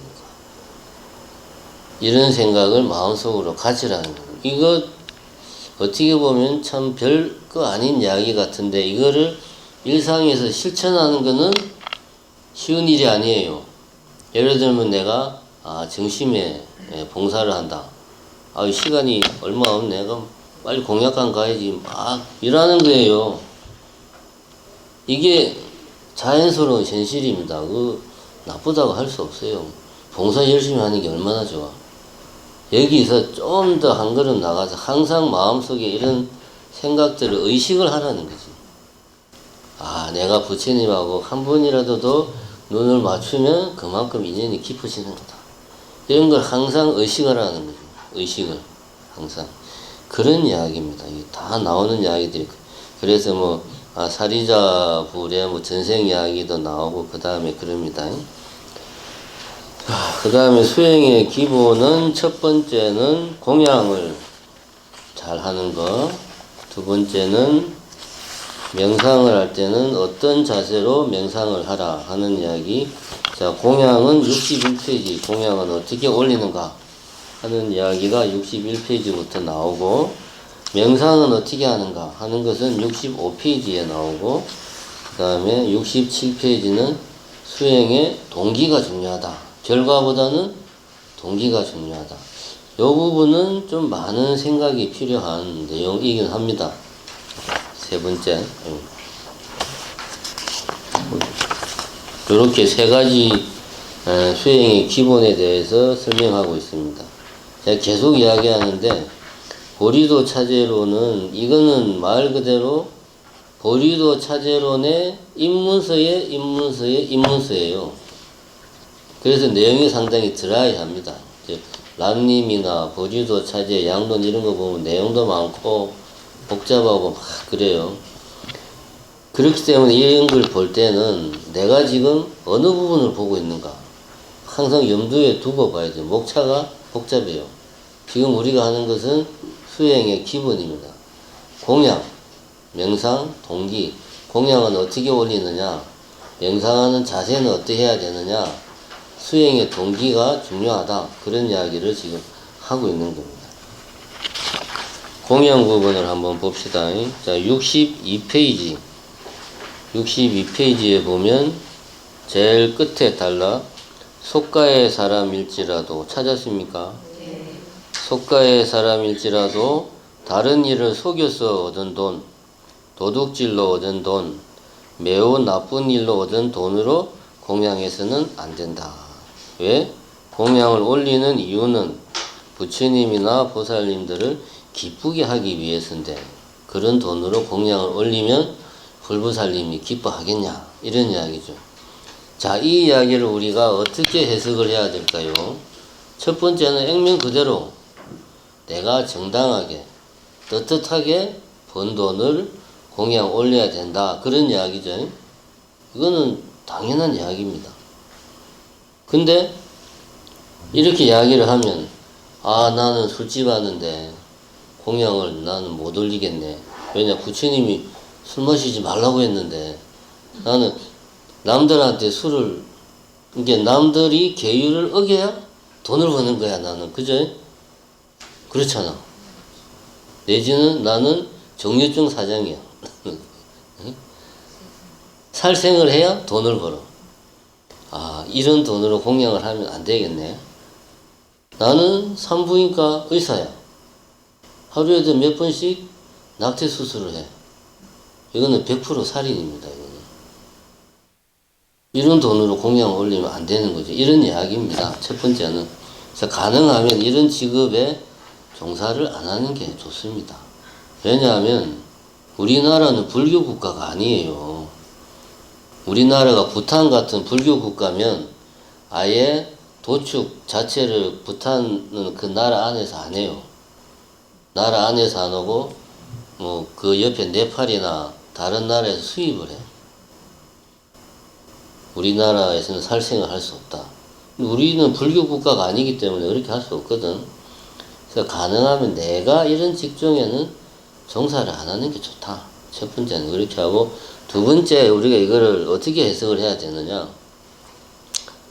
그럼 내 주머니에 돈이 있는데 요 돈은 여기 이제 나오지만은 남을 속여서 번 돈이고, 요 돈은 내가 정당하게 번 돈이니까 요 돈 말고 이 돈을 그러면 공양을 올려야 되겠다. 이 이야기입니까 이게? 그게 아니죠. 돈을 벌려면 남을 속이거나 도둑질을 하거나 아니면 나쁜 일로 돈을 벌지 말라는 이야기입니다. 내 주머니에 있는 돈이 그 돈이 어떤 돈인지 어떻게 알아요? 그죠? 그러니까 돈을 버는 것 자체가 남을 속이거나 도둑질을 하거나 나쁜 일로 돈을 벌지 말라는 이야기입니다. 그렇게 정당하고 떳떳하게 번 돈으로 공양을 올리라는 이야기입니다.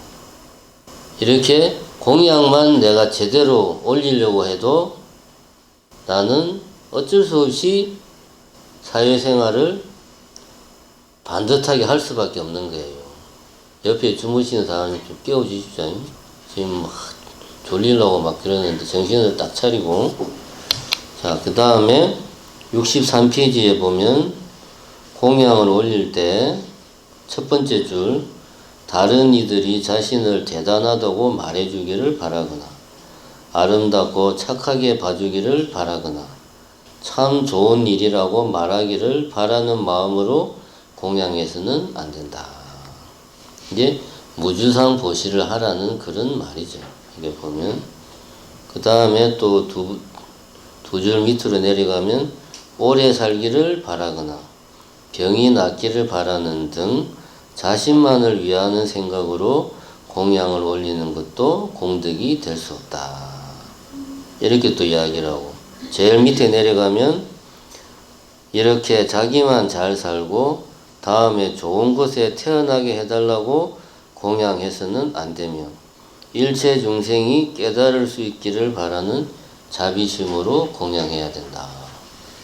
공양만 제대로 해도 수행이 되는 거예요.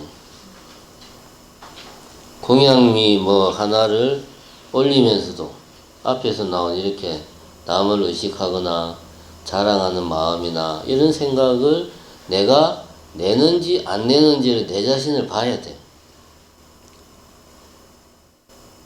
근데 이제 그 내 자신을 돌아보지 않으면 내가 지금 어떤 마음으로 공양물을 올리는지를 몰라요. 내 자신의 마음을 돌아보지 않으면. 공양물을 올릴 때 내 자신의 마음을 돌아봐야 됩니다. 그래서 내가 잘난 체 하고 싶은 건지 남에게 자랑하고 싶은 건지 아니면은 오래 살고 싶어하는 마음에서 내가 지금 공양물을 올리는지 아니면 다음 생에는 뭐 이제 스님으로 태어나서 나도 좀 제대로 좀 불교 수행을 하고 싶어 하는 마음으로 올리는지 자기 마음을 공양으로 올릴 때 봐야 된다는 거예요. 그래야지 이런 거를 안 할 거 아닙니까? 자기 마음을 안 보면 모르잖아요. 그죠? 이런 거 하려면 자기 마음을 봐야 돼. 공양으로 올릴 때. 공양으로 올리는 것 자체가 하나의 수행입니다. 무주상 보시를 하려면 무주상 보시를 해야 된다라고 내 머릿속에 지식이 입력되어 있다고 해서 무주상 보시가 되는 게 아닙니다. 내가 지금 상에 얽매이지 않고 집착하지 않고 내 어떤 아상에 기반해서 무주상 보시를 하는가? 자기 자신을 돌아봐야 돼. 그래야지 무주상 보시가 됩니다. 그 다음에 64페이지에 보면 이런 게 이제 보면 읽다 보면 이 감탄이 절로 나오는 내용들입니다. 첫 번째 줄에 공양을 올릴 때는 최고의 정성을 기울여 아름답게 차려야 한다. 정성이 들어가야 된다는 거죠. 대충대충 하면 안 된다는 거죠. 그 다음에는 두 번째 단락에는 자신이 직접 해야 된다. 그게 별 이야기 아닌 것 같은데 남을 시키면 안 된다는 거지. 그래서 아티샤 스님도 나이가 들었을 때도 당신이 직접 공양으로 올렸다. 그리고 왕들도 공양을 올릴 때는 당신이 직접 올렸다. 공양은 직접 올려야 된다. 근데 우리는 어떻게 합니까? 오늘 생일 축원이면 전화해가지고 수아야 생일 축원이야. 그러면 이제 축원 통장 얼마로 넣고 떡 올리고 본인은 아무것도 안 하죠. 그죠? 본인이 하는 거는 전화 걸고 통장으로 절 통장으로 돈 넣어주는 것만 하지. 사실은 이렇게 하면 안 됩니다. 최소한 내가 떡을 만들지는 않더라도 와가지고 올리는 거는 본인이 해야지. 그죠? 물론 현실적으로 힘들면 어쩔 수가 없고. 그 다음에 이런 내용들이 이게 이제 신금을 울리는 내용입니다. 우리가 진짜 사소한 데서 놓치고 있는 거를 다 집어주는 거야. 이게 불교 공부가 심오한 교리를 공부하는 게 아닙니다. 요 앞에 잠깐 나왔지만 성의제, 세속제, 대단한 내용이 막 있는 것 같죠? 사실 거기는 대단한 내용이 있습니다. 그런 건 몰라도 됩니다. 성의제가 뭔지, 진속이제가 뭐다, 이런 거 다 깨뚫어 있는데 공양 올릴 때는 전화해가지고 좀 올려줘. 그러면은 그 공부한 복을 다 까먹는 거예요, 그게.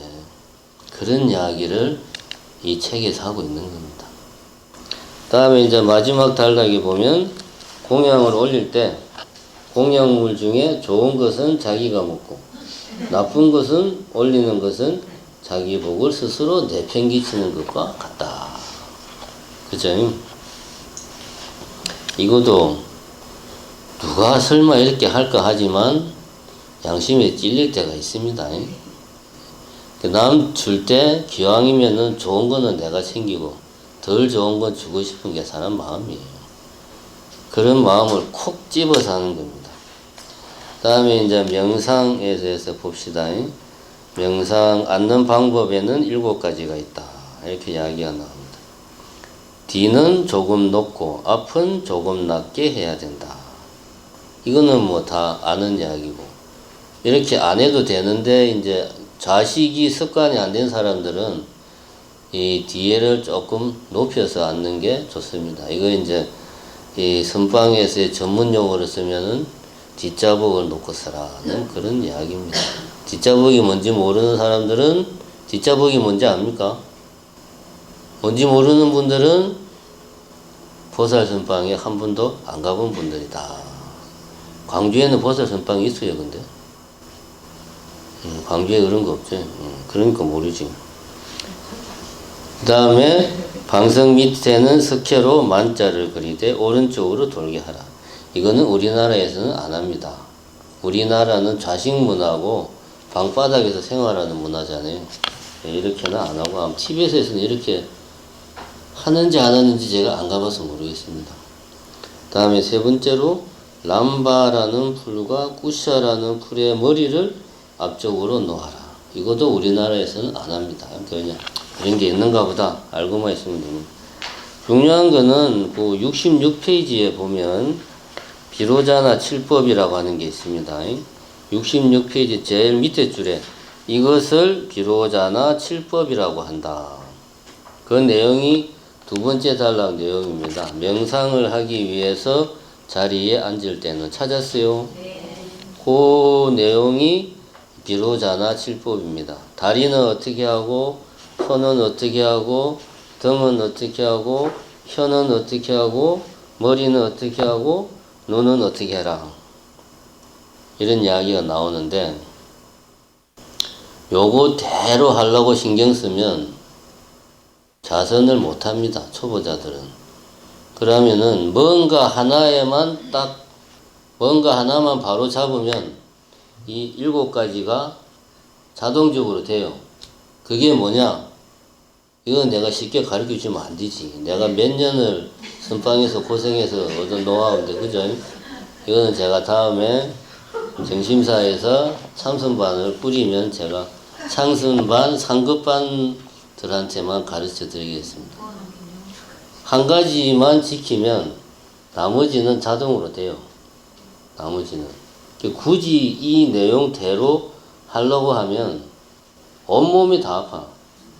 등도 아프고, 어깨도 아프고, 허리도 아프고, 목도 아프고, 명치도 아프고, 온몸이 다 아픕니다. 근데 요거는, 이런 게 있구나 하는 것만 알고, 이렇게 하려고 노력하면 안 됩니다. 제가 분명히 이야기하지만, 요 내용도 나중에 한번 쭉 읽어보십시오. 자세를 어떻게 하라고. 이거는 자세가 올바로 되었을 때의 모습입니다. 이렇게 하라는 게 아니고, 자세가 올바로 되었을 때 이런 모습으로 됩니다. 그럼 어떻게 해야 자세가 올바로 되느냐? 그거는 참선반을 꾸리면 제가 가르쳐 드립니다. 지금 이야기해봐 여러분들 소용이 없어요. 왜냐하면 최소한 30분 이상을 앉아 있을 때는 필요한 거야. 지금 여러분들 솔직히 무릎 안 좋은 분들 얼마나 많아요. 알아봐야 아무 소용 없습니다. 자선은 무릎 안 좋은 사람들한테는 독이에요. 자선하고 절은 안 좋습니다. 그러니까 알 필요 없어요. 그 우리 속가보살도 한때는 보살 선방에 열심히 다녔는데 무릎 작살난 뒤로는 노인복지관 가가지고 뭐 배드민턴 치고 뭐 당구 치고 그냥 그게 훨씬 재밌답니다. 그 다음에 동기에 따라 같은 행동이어도 다른 결과를 갖는다. 동기가 좋아야 된다. 그런 이야기입니다. 요거는 좀 우리가 고민을 해볼 필요가 있는 이야기고요. 그 다음에 7가지 디딤돌에 대해서 나옵니다. 68페이지. 깨달음에 이르기 위한 공덕 사키에는 7가지가 있다. 첫 번째는 예배하는 것. 68페이지입니다. 두 번째는 70페이지 제일 끝에 줄에 둘째는 공양을 올리는 것이다. 세 번째는 71페이지 세 번째 단락 셋째는 참여하는 것이다. 찾았습니까? 네 번째는 75페이지 두 번째 단락 네 번째는 수희를 하는 것이다. 수키가 아니고, 안수키가 아니고 수희를 하는 것이다. 다섯 번째는 글자가 잘 안 보여.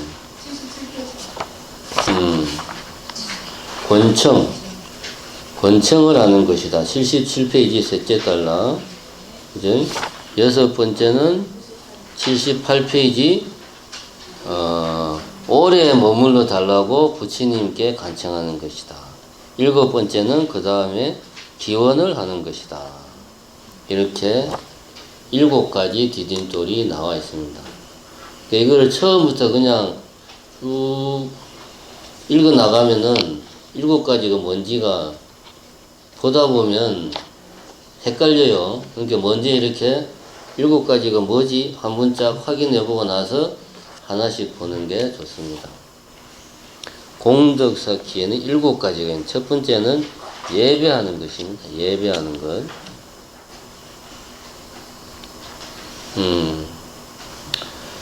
자, 예배는 몸으로 하는 것, 입으로 하는 것, 뜻으로 하는 것이 있다. 쭉 나옵니다. 예배를 왜 하느냐 보면 시작도 없는 전생부터 계속되어 온 여러 가지 몸들을 다 인간의 몸으로 생각한다. 첫 번째. 두 번째는 시작도 없는 전생으로부터 지어온 죄를 참여한다. 두 번째. 세 번째, 아주 작은 티끌 속에도 부처님이 계신다는 생각을 한다. 이 3가지 마음으로 절을 해야 된다는 말입니다. 첫 번째가 뭐죠? 제가 계속 이야기하지만 티베트 불교는 윤회라는 키워드를 기본으로 깔고 들어가는 거예요. 나는 개인적으로 윤회 안 믿어 생각해도 일단은 믿으세요. 그래야 이 보리도 차제론의 체계를 내가 이해할 수가 있어. 윤회를 부정해버리면 볼 필요가 없습니다. 여러분. 윤회를 부정하면 일단은 인정을 하고 저한테 물어보지 마세요.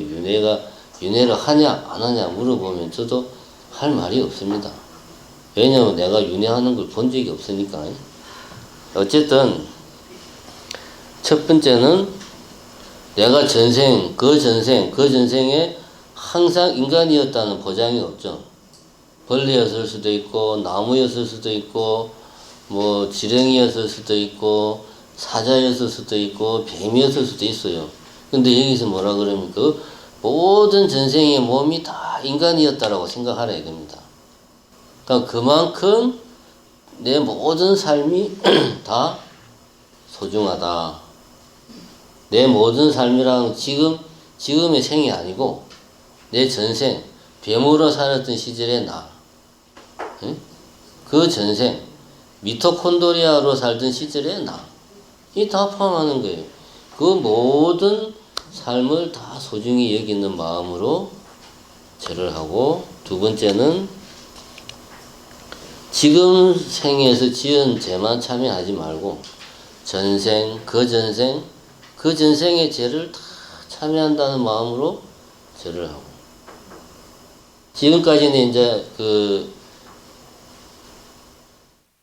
지금까지는 시간적으로 봤죠. 이제는 공간적으로 아주 작은 티끌 속에도 부처님이 계신다라는 마음으로 절을 해라. 이 말은 뭡니까? 아주 작은 티끌 속에도 부처님이 있다는 말은 온 세상이 다 부처다. 내가 보고 듣고 느끼는 이 모든 것들이 다 부처님이다 생각하고 절을 하라는 거죠. 이런 마음으로 절을 해라. 이런 문구들이 참 감동적이잖아요. 이런 거에 대해서 감동이 안 온다. 좀 반성을 해야 됩니다. 감동적이잖아요. 이런 거 보면. 이게 보고 나서는 까먹을지라도 보는 순간에는 맞아. 이런 마음으로 절을 해야 되는데 이 감동을 해야 돼. 감동을. 그 다음에 69페이지. 자, 티벳에는 두 번째 단락 2가지 예배 방법이 있다. 몸을 굽혀서 몸의 5곳의 신체가 땅에 닿게 하는 예배. 5곳은 어디를 말합니까? 그렇지. 다 알죠? 무릎, 이마. 이건 이제 우리가 하는 절입니다. 우리가 일반적으로 하는 절. 그 다음에 몸을 펴서 전신이 땅에 닿게 하는 예배. 이건 뭡니까? 그렇지. 오체 티베트 사람들 하는 절. 자, 이거 오체 투지. 2가지 방법이 있다. 그 다음에 4번째 단락에 보면 합장을 할 때는 손바닥을 딱 붙이면 안 된다. 왜냐하면 외도들이 기도할 때 합장하는 방법이다. 그러니까 요렇게 하라는 이야기입니다. 이건 실제로 티베트 스님들이나 달라이라마께서 이 합장할 때 보면 요렇게 티베트 사람들이 볼 때는 남방이나 이 동아시아는 다 외도예요, 외도. 근데 이게 그 말이 아니고 합장하는 자세가 힌두교에서도 합장합니다. 그러니까 이제 티베트 쪽에서는 이걸 외도와 구분하기 위해서 이렇게 이제 하라고 하는 거예요. 근데 이제 이런 태국이나 미얀마 이런 데는 다 이렇게 합니다. 이렇게 합니다. 이 이제 제가 옛날에 강원 이제 처음에 머리 깎고 이제 강원 다닐 때 하도 참여를 많이 받아가지고 이제 여기서 참여는 내가 우러나서 해야 되는 건데 남이 시켜서 하는 참여는 그 참여가 아니고 벌 받는 겁니다. 그냥 스님들이니까 참여라고 표현하는 거예요.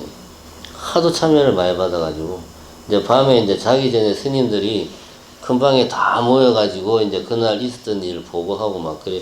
군대로 치면 이제 조모를 하는데 이제 참여 뭐 3일짜리도 있고 뭐 7일짜리도 있고 막 그래. 이제 하도 참여를 많이 해가지고 참여 이제 다 끝내고 이제 중요한 보고하겠습니다. 뭐 오늘 뭐 언제부터 참여를 끝냈습니다. 보고하는데 스님 뭐 내가 이렇게 딱 해야 되는데 내가 생각해도 말도 안 되는 걸로 내가 벌을 받았단 말이야. 그 마음속으로 기분이 나쁜 거야 나는. 합장 자세가 나도 모르게 불량한 거야. 이렇게 해야 되는데 중요한 뭐 3일간 참여 마칩니다. 이러니까 스님 합장 자세 불량입니다. 3일간 참여하세요. 예, 알겠습니다. 그 보고 끝나자마자 중요한 스님, 중요한 오늘부터 참여하겠습니다. 그런 적도 몇 번 있었어요. 근데 이거는 티벳에서는 이제 이렇게 한다는 거고 참고로 그냥 알고 계십니다. 가끔씩 티벳 스님들 합장할 때 보면 다 이렇게 합니다. 그 사람들만 그렇게 해요. 이렇게 해도 됩니다. 그 다음에 공양을 올리는 것에 대해서 한번 봅시다. 둘째는 공양을 올리는 것이다. 이제 공양을 올리는 것은 71페이지 두 번째 단락 끝에서 세 번째 줄 보면 향을 피우거나 법당 안에 향기로운 것들을 뿌리는 것 등도 공덕을 얻을 공양이다. 이게 굳이 불단에 뭔가를 올리는 것만 공양을 올리는 게 아니다. 향을 피우는 것도 공양을 하는 거다. 이런 이야기고, 최고의 공양은 계율을 잘 지키며 열심히 수행하는 것이다. 공양물을 올리지 말라는 이야기가 아니고,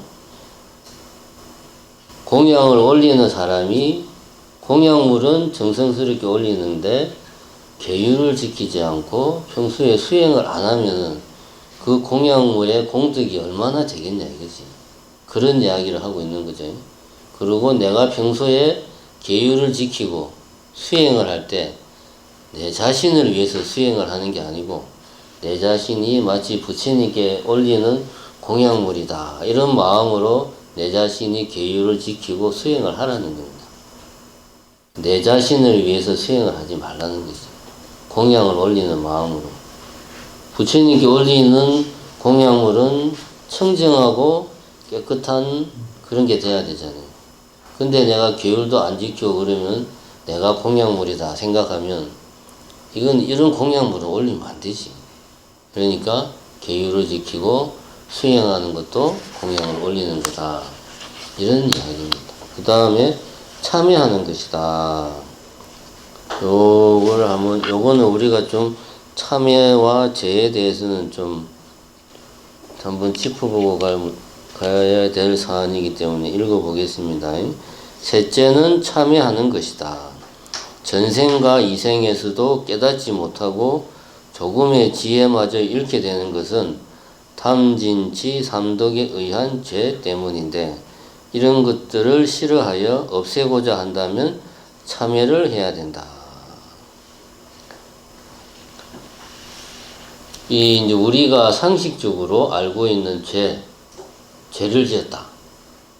죄하고 죄의식, 죄책감, 이거는 좀 구분할 필요가 있습니다.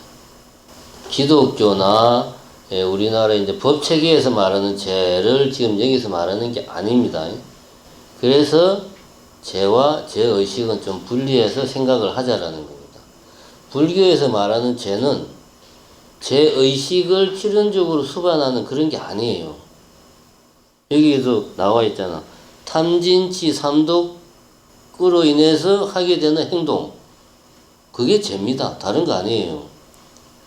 다시 말하면 수행하는 마음으로 하는 행동이 아닌 아무 생각 없이 별 생각 없이 하는 행동들은 다 뭡니까? 죄입니다. 왜? 우리는 중생이니까. 우리는 중생이고 그냥 중생이 아니라 욕계에 사는 중생이란 말이야. 우리는 내가 특별히 노력하지 않으면 탐진치 삼독이 우리 자신의 모든 행동을 지배를 해요. 그죠? 아무도 부정 못하지. 그게 다 죄라는 겁니다. 이렇게 따지면 불교 믿는 사람은 잠 깨는 순간부터 잘 때까지 죄의식에 시달려야 돼요.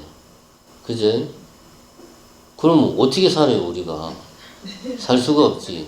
그러니까 불교에서 말하는 죄하고 기독교에서 말하는 원죄의식은 다른 겁니다. 사회적인 형법 체계에서 말하는 죄하고는 또 완전히 다른 거고, 여기서 말하는 죄는 탐진치 삼독에 의해서 하는 행동, 신, 구, 의. 불교에서는 모든 행동은 세 가지로 나타나잖아요. 몸으로 하는 행동, 입으로 하는 행동, 마음으로 하는 행동. 이 세 가지의 행동이 나타날 때 내가 의식적으로 노력해서 수행해서 그것이 그 반야에 의한 지혜로 다듬어진 행동이 아니라면 그건 다 죄라는 겁니다. 그럼 그렇게 내가 죄를 지었다? 이 표현이 죄라고 말을 하니까 우리 상식 속에는 죄라는 말과 죄의식을 똑같이 취급을 해요. 죄를 지었다 그러면 아이고 내가 잘못했네. 내라는 인간은 안 돼. 나는 뭘 해도 안 돼. 죄책감에 시달리고 자기 분열 같은 정신 상태에 빠지는 거죠. 이런 죄의식은 가질 필요가 없습니다. 중요한 것은 죄라는 것은 탐진치에 의한 신구의 삼업의 행동이 죄다. 이렇게 생각을 하고 죄를 지었으면 참회를 하면 된다. 그럼 참회라는 게 뭐냐? 수행이 참회입니다. 그죠? 수행이라고 하는 것은 내 안에 무명. 탐진치의 핵심은 무명이잖아요. 그죠? 어리석은 마음 때문에 탐심이 나오고 진심이 나옵니다. 그러니까 내 안에 무명을 깨트리기 위해서 수행을 하는 거예요. 그 수행하는 게 곧 참여하는 겁니다. 내가 별 생각 없이 사는 것은 탐진치에 의해서 행동하는 거고, 그것이 죄로서 내한테 과보로서 쌓이는 거예요. 그죠? 전생에 내가 예를 들면 동물로서 살았을 때 욕망대로 내 본능대로 살았을 때 그 과보가 쌓여서 지금 생에 나에게 어떤 그 과보로 오는 거죠. 이런 것들이 이제 죄입니다. 이런 것들에 대해서 참여를 하라는 겁니다.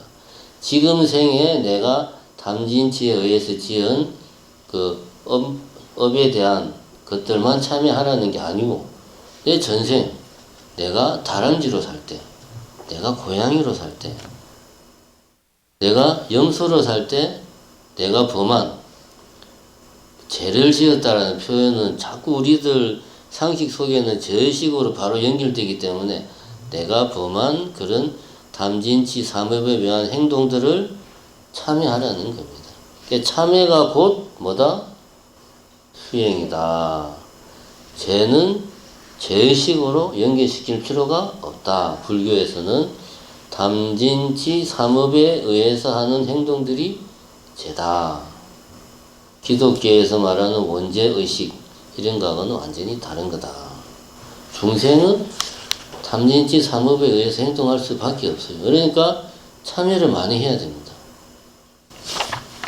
다음 넘어가서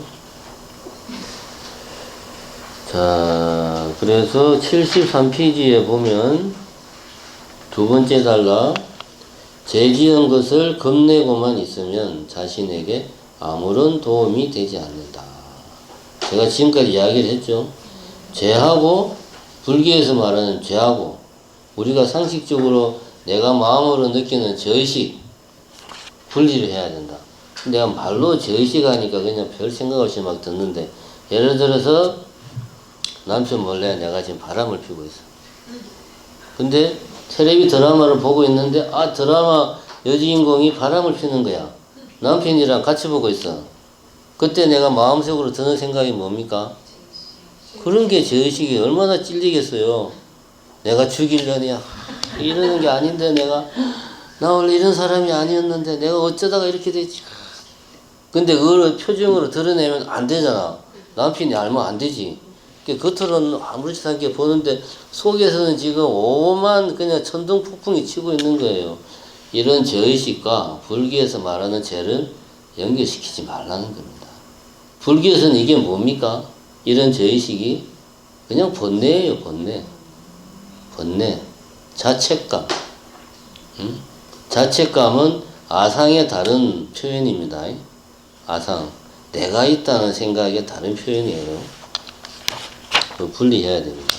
중요한 것은 죄를 짓지 않는 것인데, 그러기 위해서는 끊임없이 참여를 해야만 한다. 이게 나오죠? 그 다음 줄에 이번 생의 고통들은 전생의 죄를 범했기 때문에 생긴 것이며, 다음 생의 고통들은 이번 생에 범한 죄에 대한 과보이기 때문이다. 내가 내 기억으로는 잘못한 게 하나도 없다고 하더라도 내가 전생에 염소로 살았을 때, 전생에 고양이로 살았을 때 어마어마하게 많은 죄를 범했다 이거지. 계속 말하지만 기독교적인 원죄의식 그런 게 아니고 탐진치 삼업에 의한 내가 어떤 행동들을 많이 했다 이거야 그때. 거기에 대해서 참여를 해라는 그런 이야기입니다. 그래서 참여는 많이 할수록 좋다. 즉 수행은 많이 할수록 좋다. 그런 이야기입니다. 그래서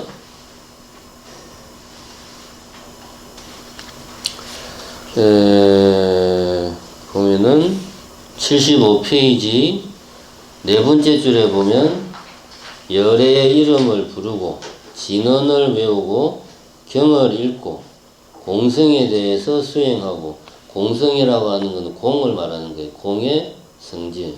공성에 대해서 수행하고 공양을 올리고 불사를 행하는 등 6가지를 참여의 구체적 실천으로 삼아야 한다. 우리가 그냥 상식적으로 참여한다 그러면은 뭐 절을 한다거나 이렇게 생각하는데 그게 아니라는 거지. 참여는 마음으로 하는 거고 구체적인 실천의 내용은 이거 자체가 그냥 수행입니다. 그죠? 지금 이야기한 게 다 수행이잖아요. 참여는 수행이다. 수행을 어떤 마음으로 해야 되냐? 내가 전생에, 그 전생에 내가 기억하지도 못할 오래된 전생부터 지어온 나의 죄들을 참여하는 마음으로 수행해야 된다. 이게 중요한 겁니다.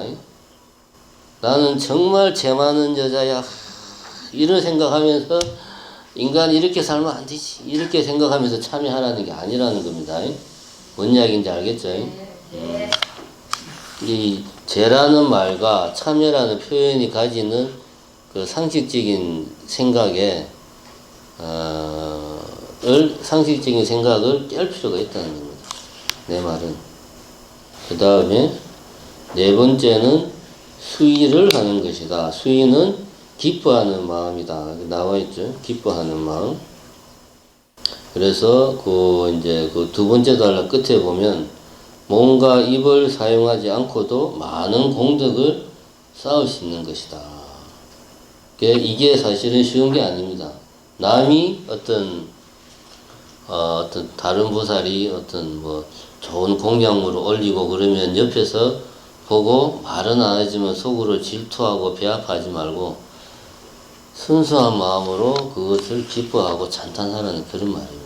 이것도 수행을 해야만 가능한 거다. 말이 쉽지 그렇잖아요. 그래서 이제 그 시기 보살님들이 뭐 내한테 뭐 어떤 보살이 몰래 와가지고 뭐 정간장 하나 주면서 뭐 이거 몰래 갖다 주고 막 그러면은 왜 몰래 갖다 줍니까?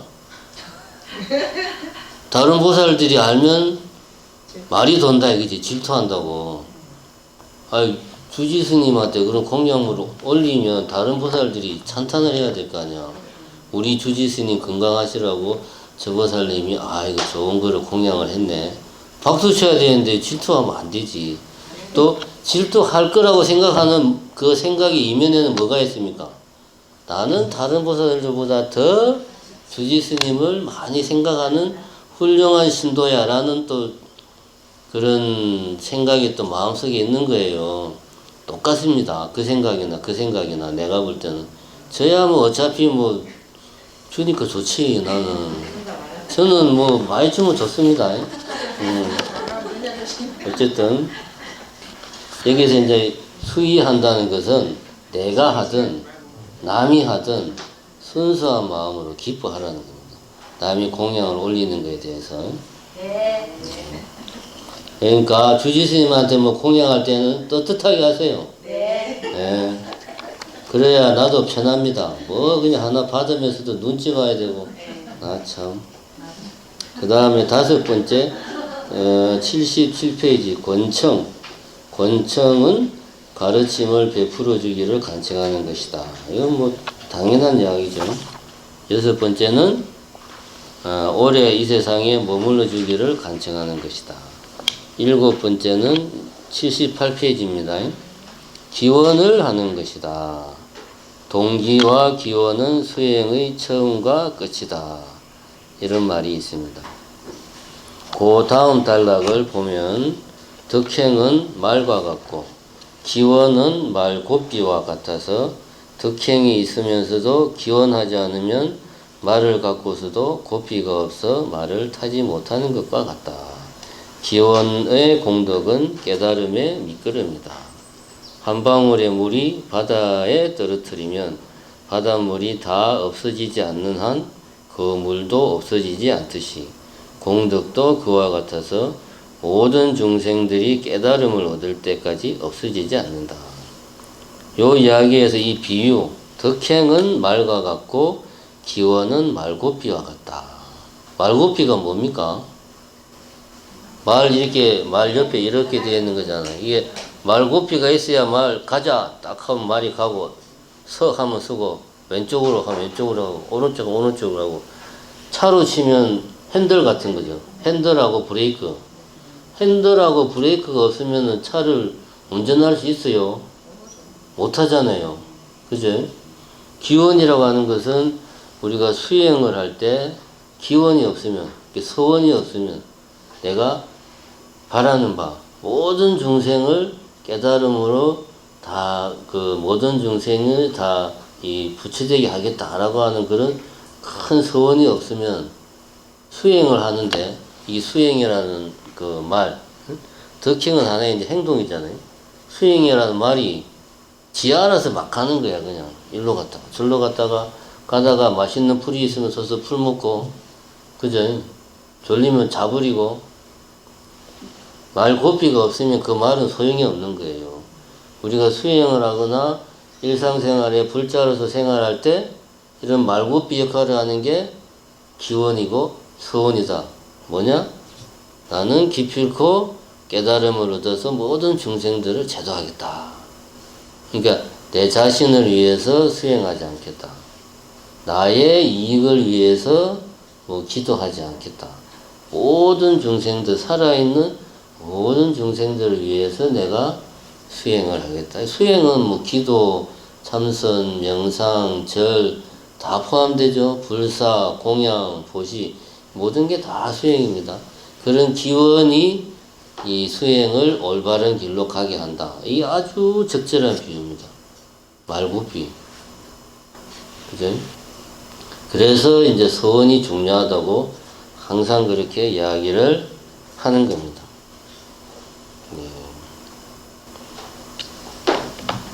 자, 오늘 우리가 이제 한 거는 이제 본격적인 이제 수행의 방법에 들어가기 전에, 수행에 들어가기 전에 이 보리도 차제라는 책의 가장 기본적인 내용이 뭐냐? 이것은 윤회라는 것을 키워드로 해서 3가지 단계로 나누어서 깨달음으로 가는 과정, 설명하고 있는 것이 보리도 차제라는 책이다. 첫 번째. 두 번째, 수행하기 전에 우리가 그 전에 마음가짐을 가지고 준비해야 될 것들이 있다. 청소를 한다든가, 또 뭐였습니까? 뭐 하여튼 등등등 몇 가지 공양을 올리고 탑을 세우고 그런 몇 가지들 준비하는 것들이 있다. 이런 마음가짐을 가지고 준비하는 것 자체가 하나의 수행이고, 나의 수행을 개인의 수행이 아니라 모든 정생을 위한 수행으로 이렇게 환원시키는 그런 하나의 역할을 한다는 것. 그래서 수행 전에 준비해야 될 것들은 챙기는 것이 중요하다. 그 다음에 수행을 하면서 항상 기본으로 가져야 되는 것이 동기가 필요하고, 명상을 할 때는 어떤 자세를 해야 되고, 그런 이야기들을 했습니다. 그 다음에 깨달음으로 향할 때 내 혼자서 그냥 막 가는 게 아니고 어떤 디딤돌 7가지가 필요하다. 그래서 지금 이제 정리하고 있는 겁니다. 7가지가 뭐였습니까? 봐야지 알겠네. 첫 번째는 절하는 것, 예배하는 것. 두 번째는 공양 올리는 것. 세 번째는 참여하는 것. 네 번째는 수의 찬탄하는 것. 다섯 번째는 권청하는 것. 여섯 번째는 오래 머물러 달라고 간청하는 것. 일곱 번째는 기원하는 것, 서원을 세우는 것. 이런 것들을 잘 행하게 되면 수행이, 디딤돌이 있으면 수행을 훨씬 더 수월하게, 효과적으로, 힘있게 할 수 있다. 이런 이야기입니다. 다음에는 이어서 하사도까지 해야 되는데, 이어서 하도록 하겠습니다.